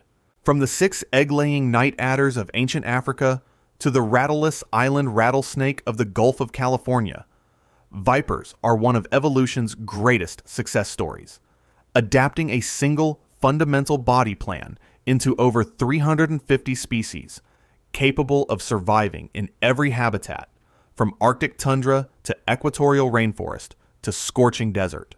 Beaked sea snake, the most dangerous snake in the ocean, and it's not even close. This pale gray hunter is responsible for roughly 90% of all sea snake bite fatalities, yet most people have never heard of it. It grows between 1.2 and 1.4 meters long, about the length of a baseball bat, and carries venom so toxic it could kill 50 people with a single bite. That venom is 4 to 8 times stronger than a cobra's, attacking muscles and shutting down kidneys within hours. The beaked sea snake doesn't look particularly aggressive.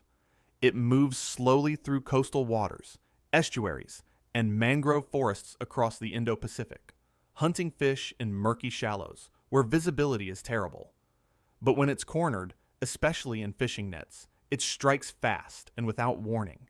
Most bites happen to fishermen pulling in their catch, and here's the terrifying part. Victims often don't feel the bite until symptoms appear 30 minutes later. These snakes can stay underwater for 5 hours by absorbing oxygen directly through their skin. Fishing nets remain their biggest threat, trapping them as bycatch and triggering panic bites. Coastal development continues to destroy the estuaries where they breed. But not all sea snakes are hunters. Some are built for something stranger. Yellow-bellied sea snake, floating on the surface like a painted ribbon, black on top, bright yellow below. This is the ocean's wanderer, the only snake that lives entirely in open water and the most widely distributed snake on Earth. It drifts across warm oceans from Africa to Central America, basically hitchhiking on currents and never touching land. Growing between 0.7 and 1.1 meters long, it's completely helpless on shore, unable to crawl even a few inches. Its flat, paddle-shaped tail works perfectly for swimming, but makes land movement impossible. The yellow-bellied sea snake floats motionless at the surface, waiting for small fish to hide underneath it for shade, then strikes without warning. That bright yellow belly isn't just decoration. It's a warning sign telling predators the venom is extremely toxic. Despite that potency, bites almost never happen because of the snake's docile temperament and small fangs that struggle to inject venom effectively. Climate change disrupts the ocean currents it depends on for survival. Plastic pollution creates deadly confusion as the snake can't distinguish floating debris from prey. El Niño events occasionally wash thousands onto beaches where they die, stranded in a world they can't navigate. While this snake drifts across oceans, another rules the reefs with precision. Olive sea snake, the gentle giant of coral reefs, cruising through the shallows like it owns the place.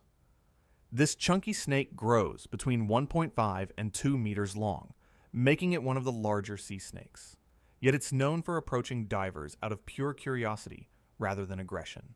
It lives among coral reefs and rocky areas from Australia to New Caledonia, hunting during the day for fish eggs, eels, and bottom-dwelling fish hidden in crevices. Here's the surprising part. The olive sea snake can actually sense light through its tail, helping it avoid predators while its head is buried deep in coral searching for prey. Its enlarged head scales work like sensors, detecting movement and vibrations in tight spaces where eyes can't help. Despite carrying potent venom, it rarely uses it defensively, making it popular with underwater photographers who often find it photobombing their shots. Scientists are studying its venom for potential medical applications, compounds that might lead to new treatments. But coral bleaching is destroying its hunting grounds at an alarming rate. Some populations, especially around Ashmore Reef, are declining rapidly as trawling damages the reef habitats they depend on. But while this snake hunts with patience, another has evolved into a specialized killer. Turtle-headed sea snake, a venomous snake that doesn't hunt, a predator that can't kill. This thick-bodied snake, growing between 0.6 and 1 meter long, has basically forgotten how to bite anything dangerous. Its fangs are tiny, its venom glands have shrunk to nearly useless, and it survives on one incredibly specific food source: fish eggs. It cruises coral reefs around Australia and Pacific Islands, scraping eggs off coral with its specialized blunt snout like someone using a spatula. Evolution actually reversed its dangerous traits because it didn't need them anymore. No striking, no injecting, no killing required when your food just sits there waiting to be collected. The turtle-headed sea snake is completely harmless to humans. You could pick one up without any risk, making it one of the only venomous snakes on Earth that poses zero threat. But this specialized lifestyle comes with serious vulnerabilities. It's totally dependent on healthy coral reefs and can only eat during fish spawning seasons, leaving it hungry the rest of the year. Climate change threatens its entire food source as rising temperatures kill coral and disrupt spawning cycles. Scientists use it as an indicator species, a living measure of reef health, from the smallest bites to the biggest bodies. Some sea snakes grew massive. Stokes's sea snake, the heavyweight champion of sea snakes, thick as a human arm and twice as long.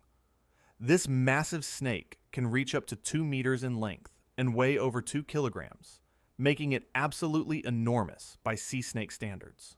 It's built like a python, moves like a shadow, and hunts along the bottom of coastal waters from northern Australia to Southeast Asia.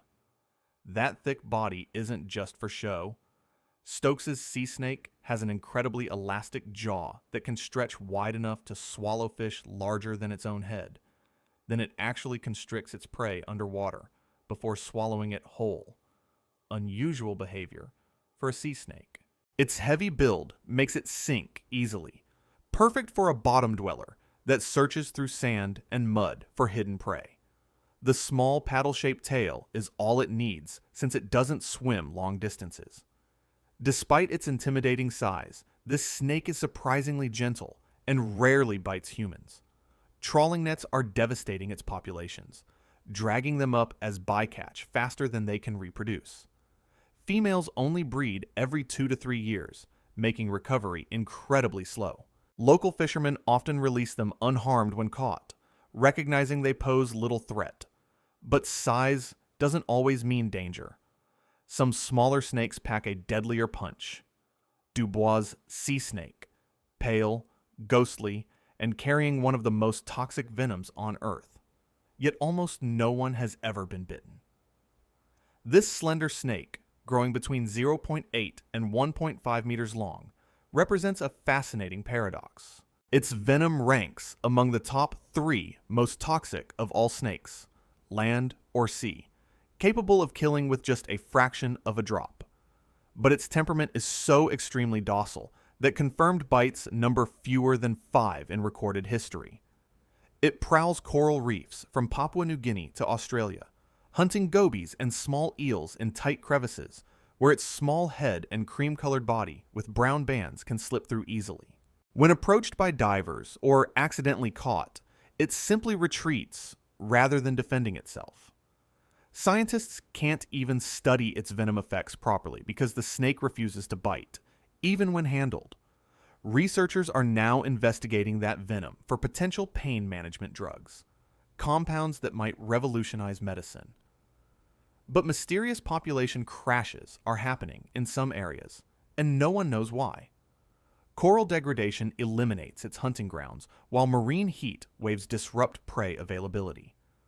Despite being one of the deadliest snakes alive, it's basically proof that venom and aggression don't always go together. Across the ocean, in colder waters, sea snakes face a different kind of challenge.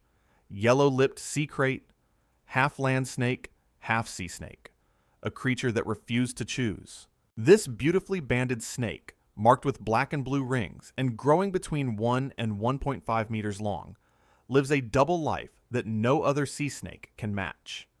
It hunts in the ocean at night, diving over 60 meters deep to search reef crevices for eels, then returns to land every single day to rest and digest.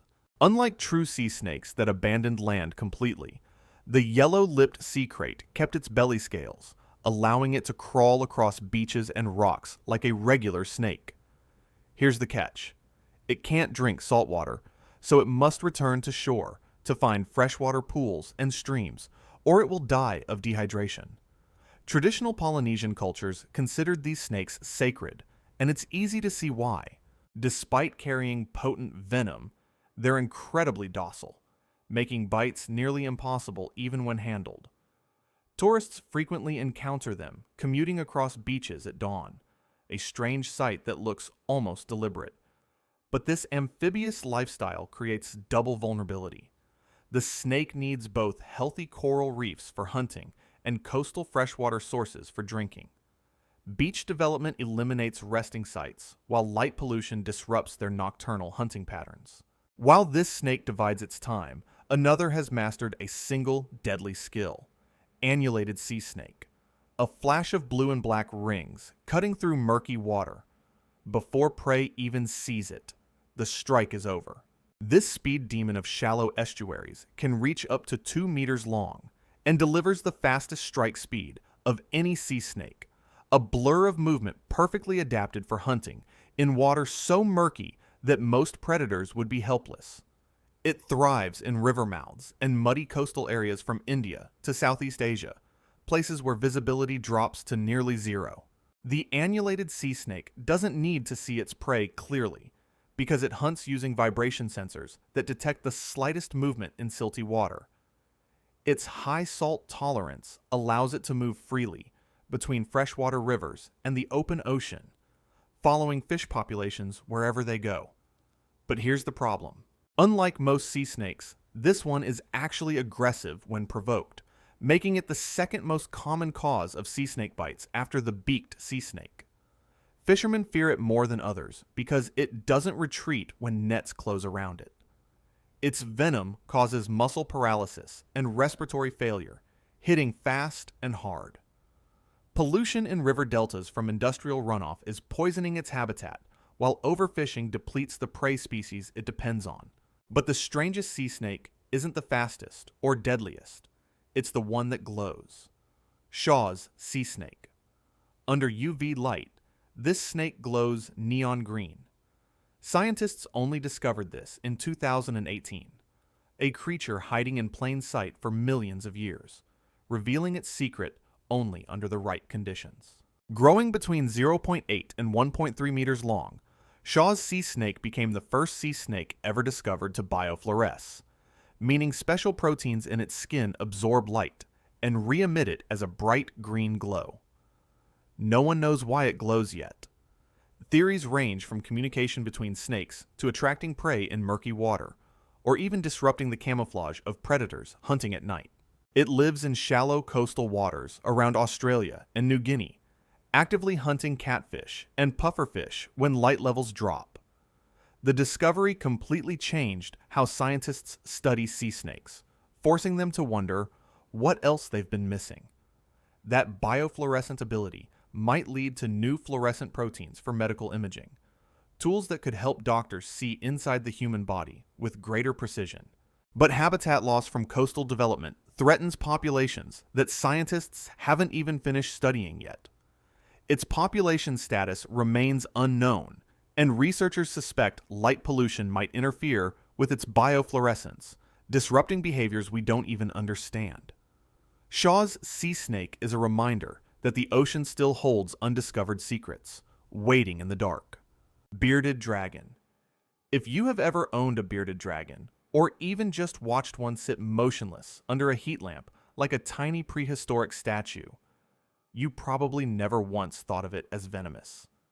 That is a completely reasonable assumption, and for most of recorded history, scientists agreed with you.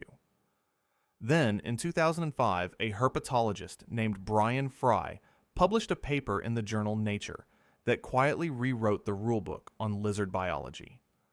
Fry and his colleagues discovered that bearded dragons, specifically the most common pet species, Pogona viticeps, possess rudimentary venom glands located in the tissue of the lower jaw.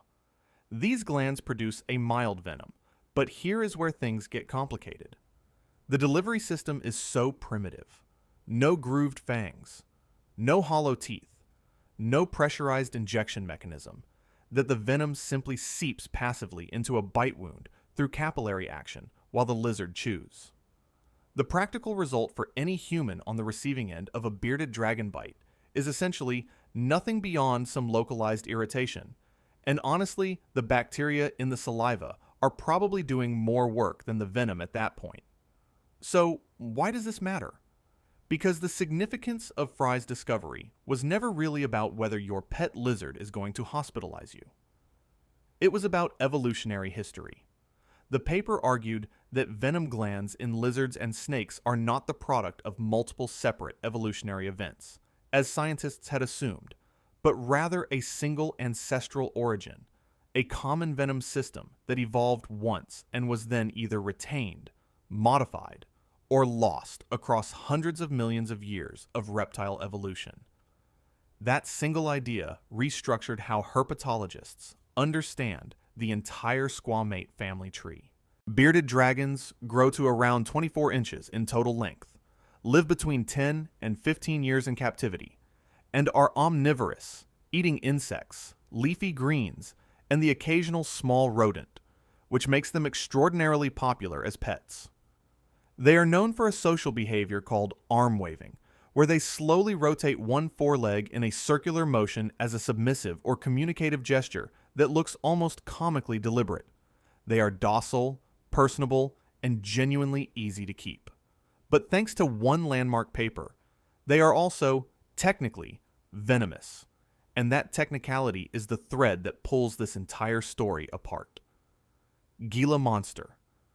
The Gila monster is where the conversation about venomous lizards shifts from technicality to undeniable, physically painful reality. Found across the Sonoran and Mojave deserts of the southwestern United States and northwestern Mexico, Heloderma suspectum is one of the only lizards in the world with a genuinely functional venom delivery system, and a venom that carries real medical consequences for humans. It comes in two subspecies: the reticulate Gila monster, found across most of its range, and the banded Gila monster, found primarily in Utah and Nevada, distinguished by cleaner, more defined banding across its stocky body. The lizard itself is unmistakable, a heavy, slow-moving animal reaching up to 22 inches in length and up to 5 pounds in weight, covered in bumpy, bead-like scales called osteoderms that give its skin an almost ceramic quality, in shades of black, orange, and pink, arranged in blotchy reticulated patterns. Unlike venomous snakes, the Gila monster does not inject venom through hollow fangs driven by muscular pressure. Instead, it delivers venom through grooved teeth in the lower jaw, and the mechanism requires the lizard to chew. It grips its target with a vice-like bite that is notoriously difficult to break, working its jaws in a grinding motion that drives venom via capillary action along the grooves and into the wound. The venom itself, sometimes referred to as gilatoxin, is a complex cocktail containing phospholipase, A2, serotonin, and hyaluronidase, among other compounds. In humans, a bite causes immediate and intense burning pain at the site, followed by significant swelling, nausea, drop in blood pressure, and in rare cases, loss of consciousness. Fatalities are extraordinarily rare, and almost all documented bites involve people who were deliberately handling or provoking the animal. In the wild, the Gila monster is not hunting you. It spends an estimated 95 to 98% of its life underground or sheltering in rocky crevices, emerging primarily to feed, mate, and thermoregulate. And it has been legally protected in Arizona since 1952, making it one of the first lizards in the United States to receive legal protection. Here's the detail that earns the Gila monster a kind of scientific celebrity beyond its venom. A compound isolated from its saliva called exendin-4 proved to be a remarkably effective mimic of a human hormone called GLP-1, which regulates blood sugar. That compound became the basis for a drug called exenatide, sold under the brand name Byetta, one of the first GLP-1 receptor agonists used to treat type 2 diabetes. The same lizard that sends a burning, hypotensive shock through anyone unlucky enough to provoke a bite turned out to be the biological template for a medication that has improved the lives of millions of diabetic patients worldwide. That is a remarkable enough fact that it would feel invented if the chemistry did not back it up completely. Mexican beaded lizard. The Mexican beaded lizard is the Gila monster's larger, darker, and considerably less famous sibling, and it deserves significantly more attention than it typically receives. Heloderma horridum occupies the Pacific coastal lowlands and interior dry forests of Mexico, ranging from Sinaloa in the north down through Oaxaca and into parts of Guatemala, and it shares the same groove-tooth venom delivery system as its desert-dwelling cousin, though it grows noticeably larger, reaching up to 35 inches in length, with a longer, more sinuous profile and a coloration that runs toward deep black with pale yellow spotting or banding depending on the subspecies. Current taxonomy recognizes 4 subspecies: the nominate Mexican beaded lizard across the broadest range, the Rio Fuerte beaded lizard in Sinaloa and Sonora, the alligator lizard in Chiapas, and the Guatemalan beaded lizard in a small, fragmented population in the Motagua Valley of Guatemala. That last subspecies is in genuinely desperate shape. Estimates put the total wild population of the Guatemalan beaded lizard at fewer than 200 individuals, scattered across a semi-arid valley that has experienced severe habitat loss to agriculture and charcoal production. It is one of the rarest lizards on Earth, and the only thing keeping it from broader public awareness seems to be the fact that it is a lizard rather than something photogenic enough to anchor a conservation campaign. The venom of the Mexican beaded lizard is chemically similar to the Gila monster, containing phospholipase A2 and other enzymatic compounds that cause intense local pain, swelling, hypotension, and inhibited clotting. And while human fatalities are rare, the bites are considered medically serious and require prompt attention. What the Mexican beaded lizard also carries is centuries of cultural weight. In Aztec and other Mesoamerican traditions, this lizard was associated with powerful and malevolent supernatural forces. It was viewed as an animal of terrible omen, and its bite was widely believed to be invariably fatal, a reputation that grossly exaggerated its actual lethality, but speaks to how deeply the animal embedded itself into the mythology of the people who shared its range. The lizard moves slowly, flicks a deeply forked tongue to sample chemical signals from the air exactly as snakes do, and carries itself with a kind of ponderous, ancient deliberateness that makes it easy to understand why people who encountered it in dry tropical forests treated it as something more than an ordinary animal. Lace monitor. The lace monitor, Varanus varius, is Australia's second largest lizard, growing to around 2 meters, and it occupies the forests and woodland edges of eastern Australia, from the Cape York Peninsula in Queensland down through New South Wales and into Victoria. Its name comes from its coloration, a striking dark blue-black base overlaid with pale cream spots and bands arranged in a lace-like pattern that makes it one of the more visually dramatic reptiles on the continent.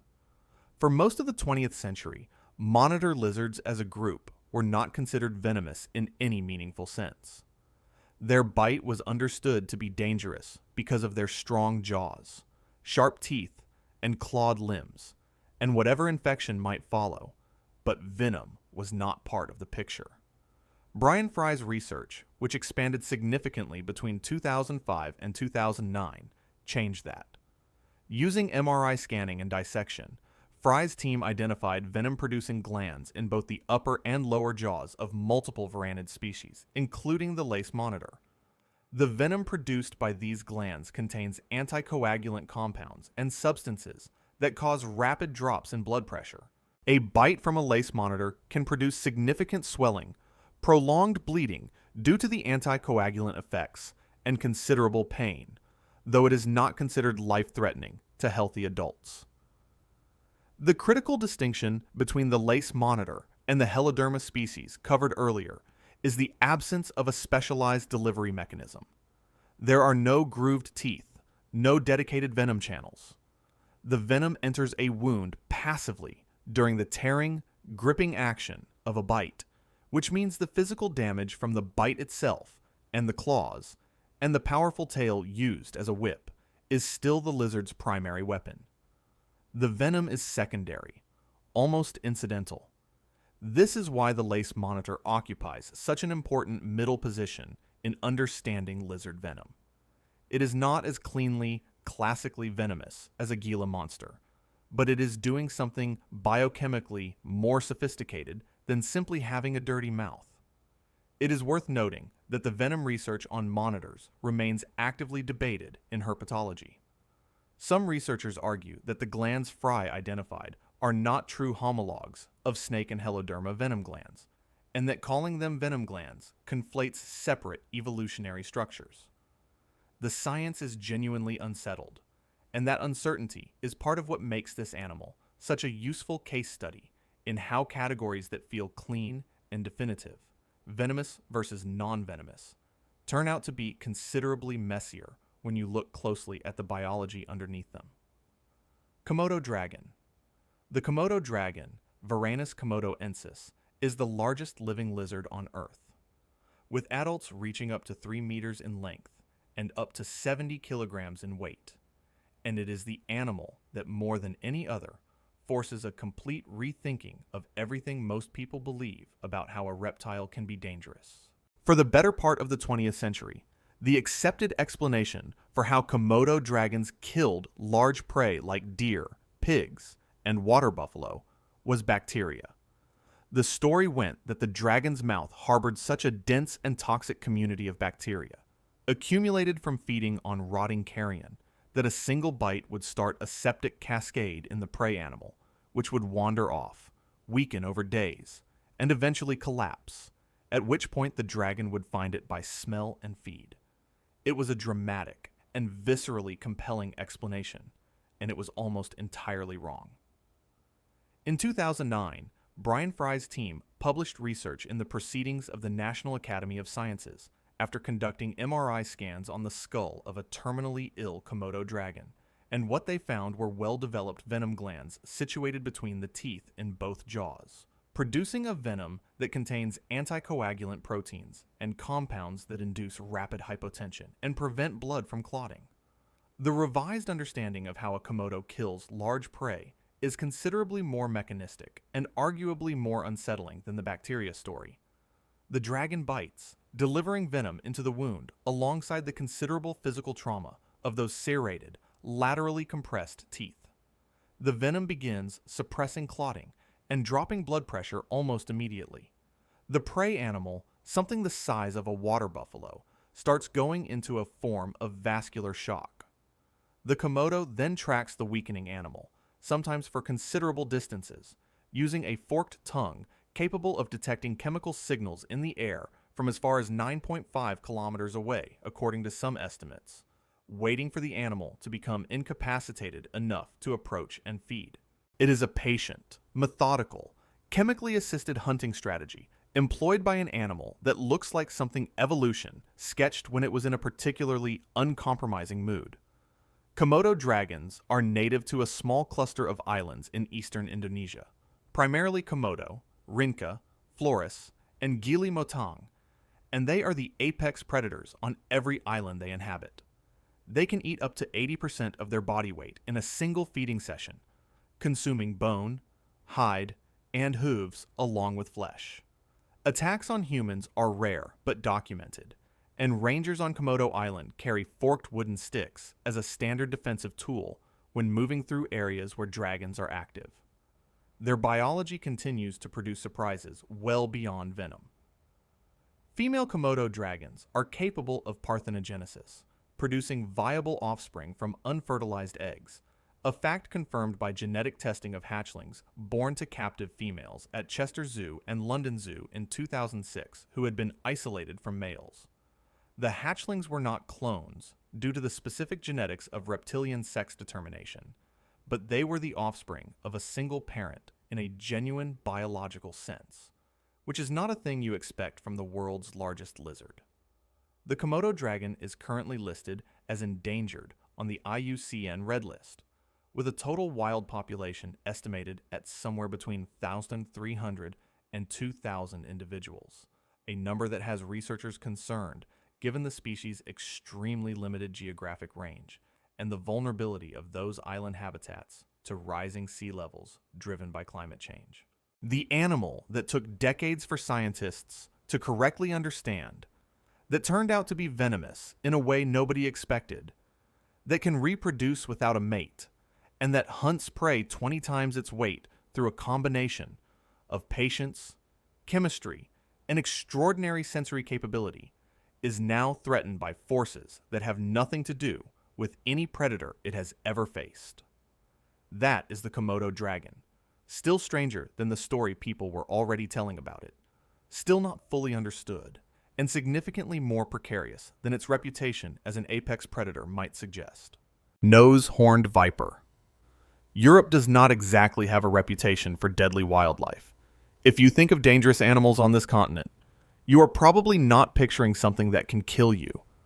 But the nose-horned viper, known scientifically as Vipera ammodytes, quietly holds the title of the most venomous snake native to Europe, and it has been putting people in hospitals and occasionally morgues across the Balkans, Italy, and Central Europe for centuries. It is a medium-sized snake, typically between 60 and 90 centimeters long, with some females pushing past 95 centimeters, and it is immediately recognizable by two things: a bold, zigzag dorsal pattern in shades of gray and brown, and a small, distinctive horn-like scale protruding from the tip of its snout. That horn is the feature that gives it its name, and it is also the thing that makes people curious enough to approach it, which is exactly the wrong instinct.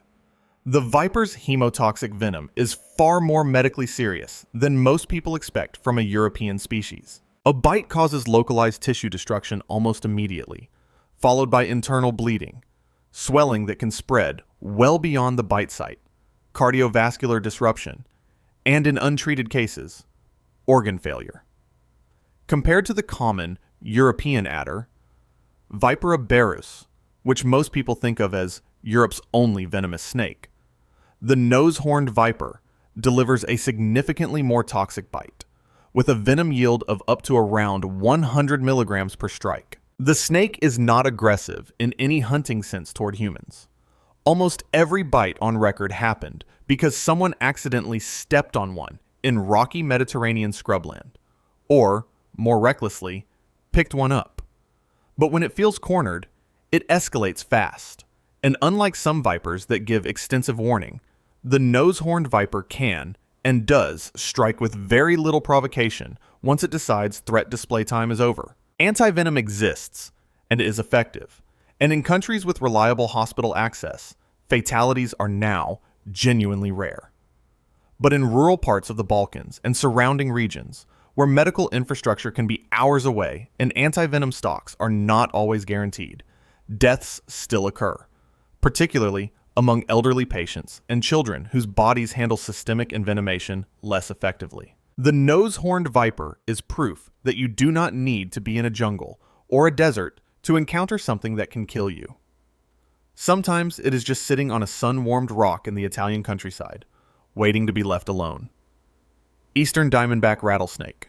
North America's most dangerous reptile is not the most venomous snake on the continent by sheer toxicity per milligram, but it does not need to be, because the eastern diamondback rattlesnake, Crotalus adamanteus, compensates for everything with scale. It is the largest venomous snake in North America by both length and mass, regularly reaching 4 to 6 feet and capable of exceeding 8 feet in exceptional individuals, with a body thick enough that an adult snake can look almost absurdly large compared to what most people picture when they think of a rattlesnake. That size matters enormously when it comes to danger, because larger body mass means larger venom glands, and larger venom glands mean a catastrophic yield per bite. The eastern diamondback can deliver up to 400 to 450 milligrams of venom in a single strike, one of the highest yields of any rattlesnake species, and its fangs, which can reach 25 millimeters in length, ensure that venom is deposited deep into tissue rather than superficially. The venom itself is hemotoxic, attacking the blood and soft tissue simultaneously. It destroys red blood cells, triggers coagulation failure, causes necrotic breakdown of the flesh around the bite site, and can set off a cascade of systemic damage that does not stop even after the initial strike is treated.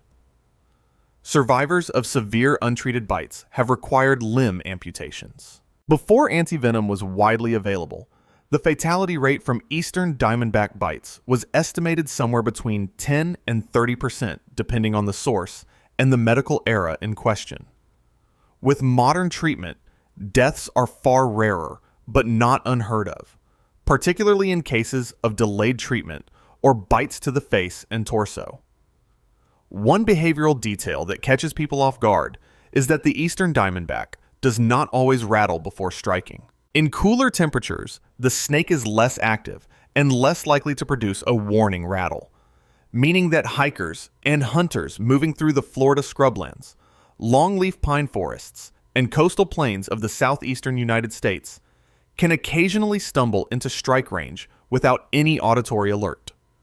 The species also carries a strange cultural weight in American history. Its image appeared on pre-Revolutionary War flags alongside the phrase, "Don't tread on me," a symbol of colonial defiance that has had remarkable staying power in American political iconography.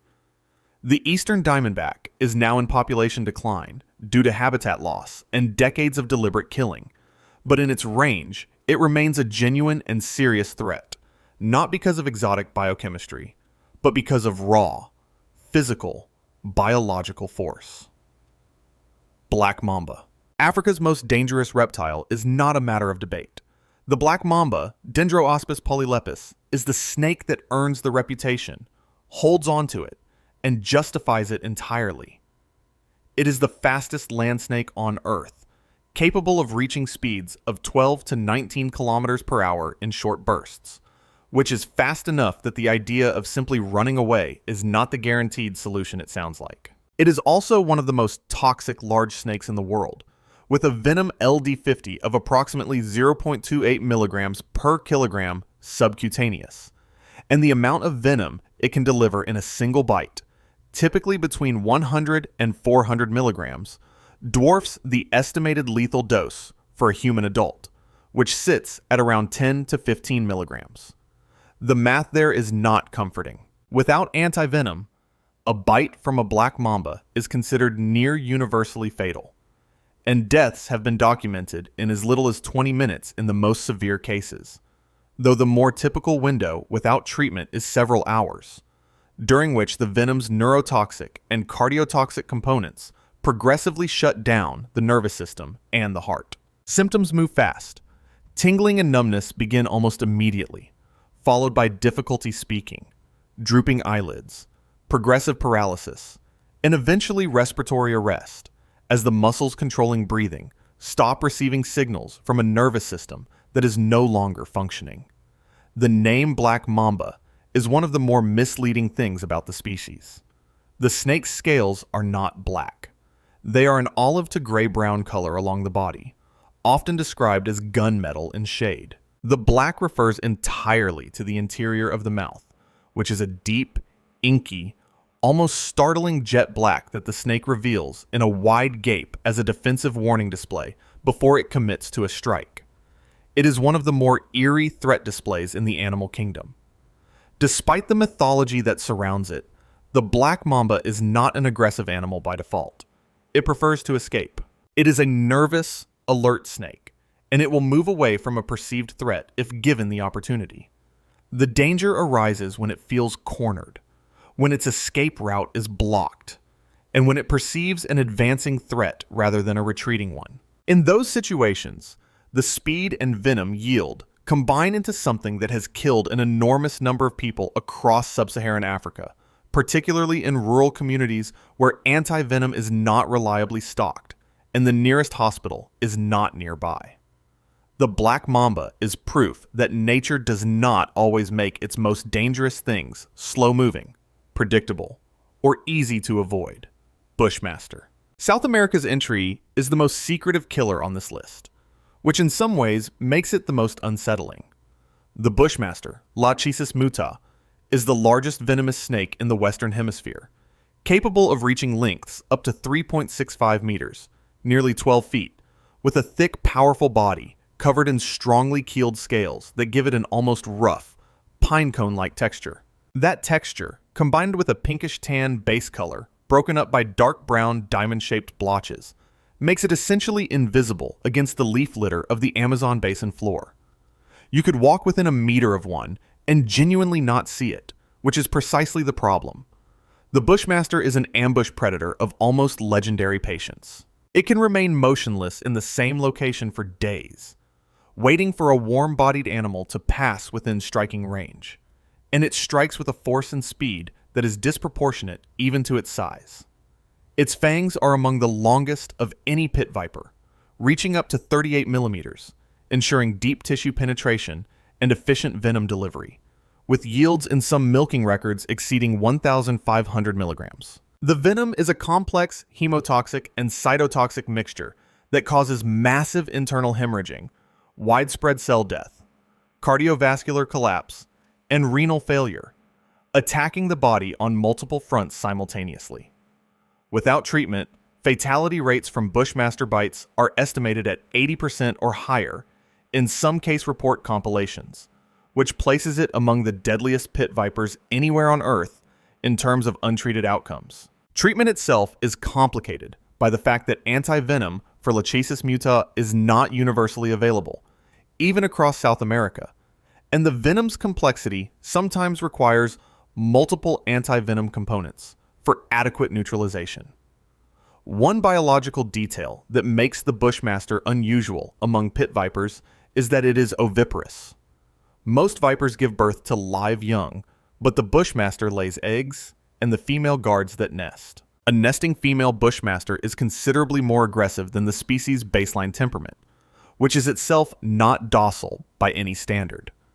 Indigenous communities across the Amazon have developed deep cultural relationships with this snake over millennia, naming it, recognizing it as spiritually significant, and building traditions around encounters with it that reflect how profoundly embedded its danger is in the lived experience of rainforest peoples. In a jungle where almost everything is competing to either eat you or avoid you, the bushmaster sits at a particular extreme. A snake so perfectly adapted to invisibility and lethality that even experienced field workers describe the sensation of nearly stepping on one as one of the more clarifying moments of their lives. Inland taipan. Australia's most dangerous reptile holds a distinction that no other land snake on Earth can claim. Objectively, measurably, scientifically, it has the most toxic venom of any terrestrial snake ever tested. The inland taipan, Oxyuranus microlepidotus, sometimes called the fierce snake in older literature, has a venom LD50 of approximately 0.025 milligrams per kilogram, subcutaneous in mouse studies, which is the lowest, meaning most toxic, number recorded for any land snake. To translate that into something concrete, a single bite delivers enough venom, typically up to 110 milligrams, to theoretically kill around 100 adult humans, or, by one widely cited toxicological estimate, 250,000 mice. The lethal dose for a human adult may be as low as 1 milligram, meaning a full envenomation delivers roughly 110 times what is needed to kill a person. The venom is not a single vector attack. It is neurotoxic, rapidly paralyzing the nervous system. It is hemotoxic, destroying red blood cells and triggering coagulation failure. And it is myotoxic, breaking down skeletal muscle tissue so that even if antivenom stops the neurological collapse, secondary damage to the kidneys from myoglobin released by destroyed muscle tissue remains a serious threat. It is, biochemically, one of the most sophisticated killing tools produced by evolution anywhere on the planet. And yet, there are no confirmed deaths from a wild inland taipan bite in the documented medical record. None. The reason is geography. The inland taipan lives in the remote Gibber Desert and cracking clay floodplains of the Channel Country, straddling the borders of Queensland, South Australia, and the Northern Territory, one of the most sparsely populated and difficult to access regions of an already sparsely populated continent. It is a shy, retiring snake that avoids confrontation with determination, and the people who would encounter it are almost entirely researchers, herpetologists, and wildlife handlers, not hikers or farmers. Every documented bite on record involved handling, either intentional or accidental, and every case where antivenom was administered in time resulted in survival. The inland taipan's closest relative in the danger conversation is the coastal taipan, Oxyuranus scutulatus, which has less potent venom, but is responsible for far more human incidents because it is more aggressive, more widespread, and lives in areas where humans actually are. The inland taipan is the clearest example on this list of a species where maximum biological danger and real-world human risk are almost completely disconnected. It is by the numbers the most dangerous land snake alive. It has also, so far, never killed anyone in the wild. King cobra. Asia's most dangerous reptile is the king cobra, Ophiophagus hanna, and it earns its place at the top of this list, not because of any single record it holds in isolation, but because of the total, cumulative, overwhelming combination of everything it represents as an animal. It is the longest venomous snake in the world, with the maximum confirmed length of 5.85 meters recorded from a captive specimen, a measurement that puts it in a physical category separate from almost every other venomous snake on Earth. It is classified in its own genus, Ophiophagus, which translates to snake eater, a name that reflects its almost exclusive diet of other snakes, including other venomous species, some of which it has developed partial resistance to. It is also, by the standards of snake cognition, considered unusually intelligent and aware, capable of tracking the movements of perceived threats, responding to behavioral cues, and making decisions that other snakes do not appear to make. When a king cobra rises up in a threat display and spreads its distinctive flattened hood, it can lift up to a third of its body length off the ground, which on a large individual means looking a human directly in the face at eye level. That is not a metaphor. It is a documented, observable, deeply unsettling behavioral reality. The venom, while not the most potent by LD50 among elapids at approximately 1.28 milligrams per kilogram, is delivered in a volume that makes the per milligram toxicity largely irrelevant. A single bite can inject up to 7 milliliters of venom, which represents an enormous neurotoxic dose, attacking the nervous system with a speed and efficiency that in severe, untreated cases can cause respiratory paralysis and death within 30 minutes. That 30-minute figure represents the dangerous end of the spectrum rather than a typical average, but it has been documented, and it reflects what happens when a large king cobra delivers a full envenomation to a human without any treatment available. Even with anti-venom, large dose bites may require multiple vials and intensive supportive care because the sheer volume of venom to neutralize overwhelms standard treatment quantities. The king cobra is also the only snake in the world known to build a nest for its eggs, gathering leaf litter and vegetation into a structured mound, and the nesting female is significantly more aggressive than the species' already formidable baseline temperament. Stumbling upon a nesting king cobra is, by the accounts of herpetologists who have done it accidentally, one of the more immediately life-threatening experiences a person can have outdoors. Despite all of this, the king cobra is simultaneously one of the most culturally revered animals in human history. Across India and Southeast Asia, it appears in religious iconography, features in ancient temple carvings, plays a central role in traditional medicine and spiritual ceremony, and has been central to street performance traditions for generations. In Hindu tradition, the king cobra is sacred to Shiva, and it appears coiled around the deity's neck in countless depictions spanning thousands of years of artistic and religious history. That dual identity, as both one of the most lethal animals alive and one of the most symbolically significant, is something almost no other reptile on Earth can claim. The king cobra is not the most dangerous snake on this list by every individual metric. Its venom is not the most toxic per milligram. It has not caused the highest documented fatality rate among untreated bites. But in terms of the complete package, the size, the yield, the speed, the intelligence, the aggression under pressure, the cultural weight, and the sheer physical presence of an animal that can look you in the eye and kill you in half an hour, nothing else comes close. If you want to see more, click the video on screen now.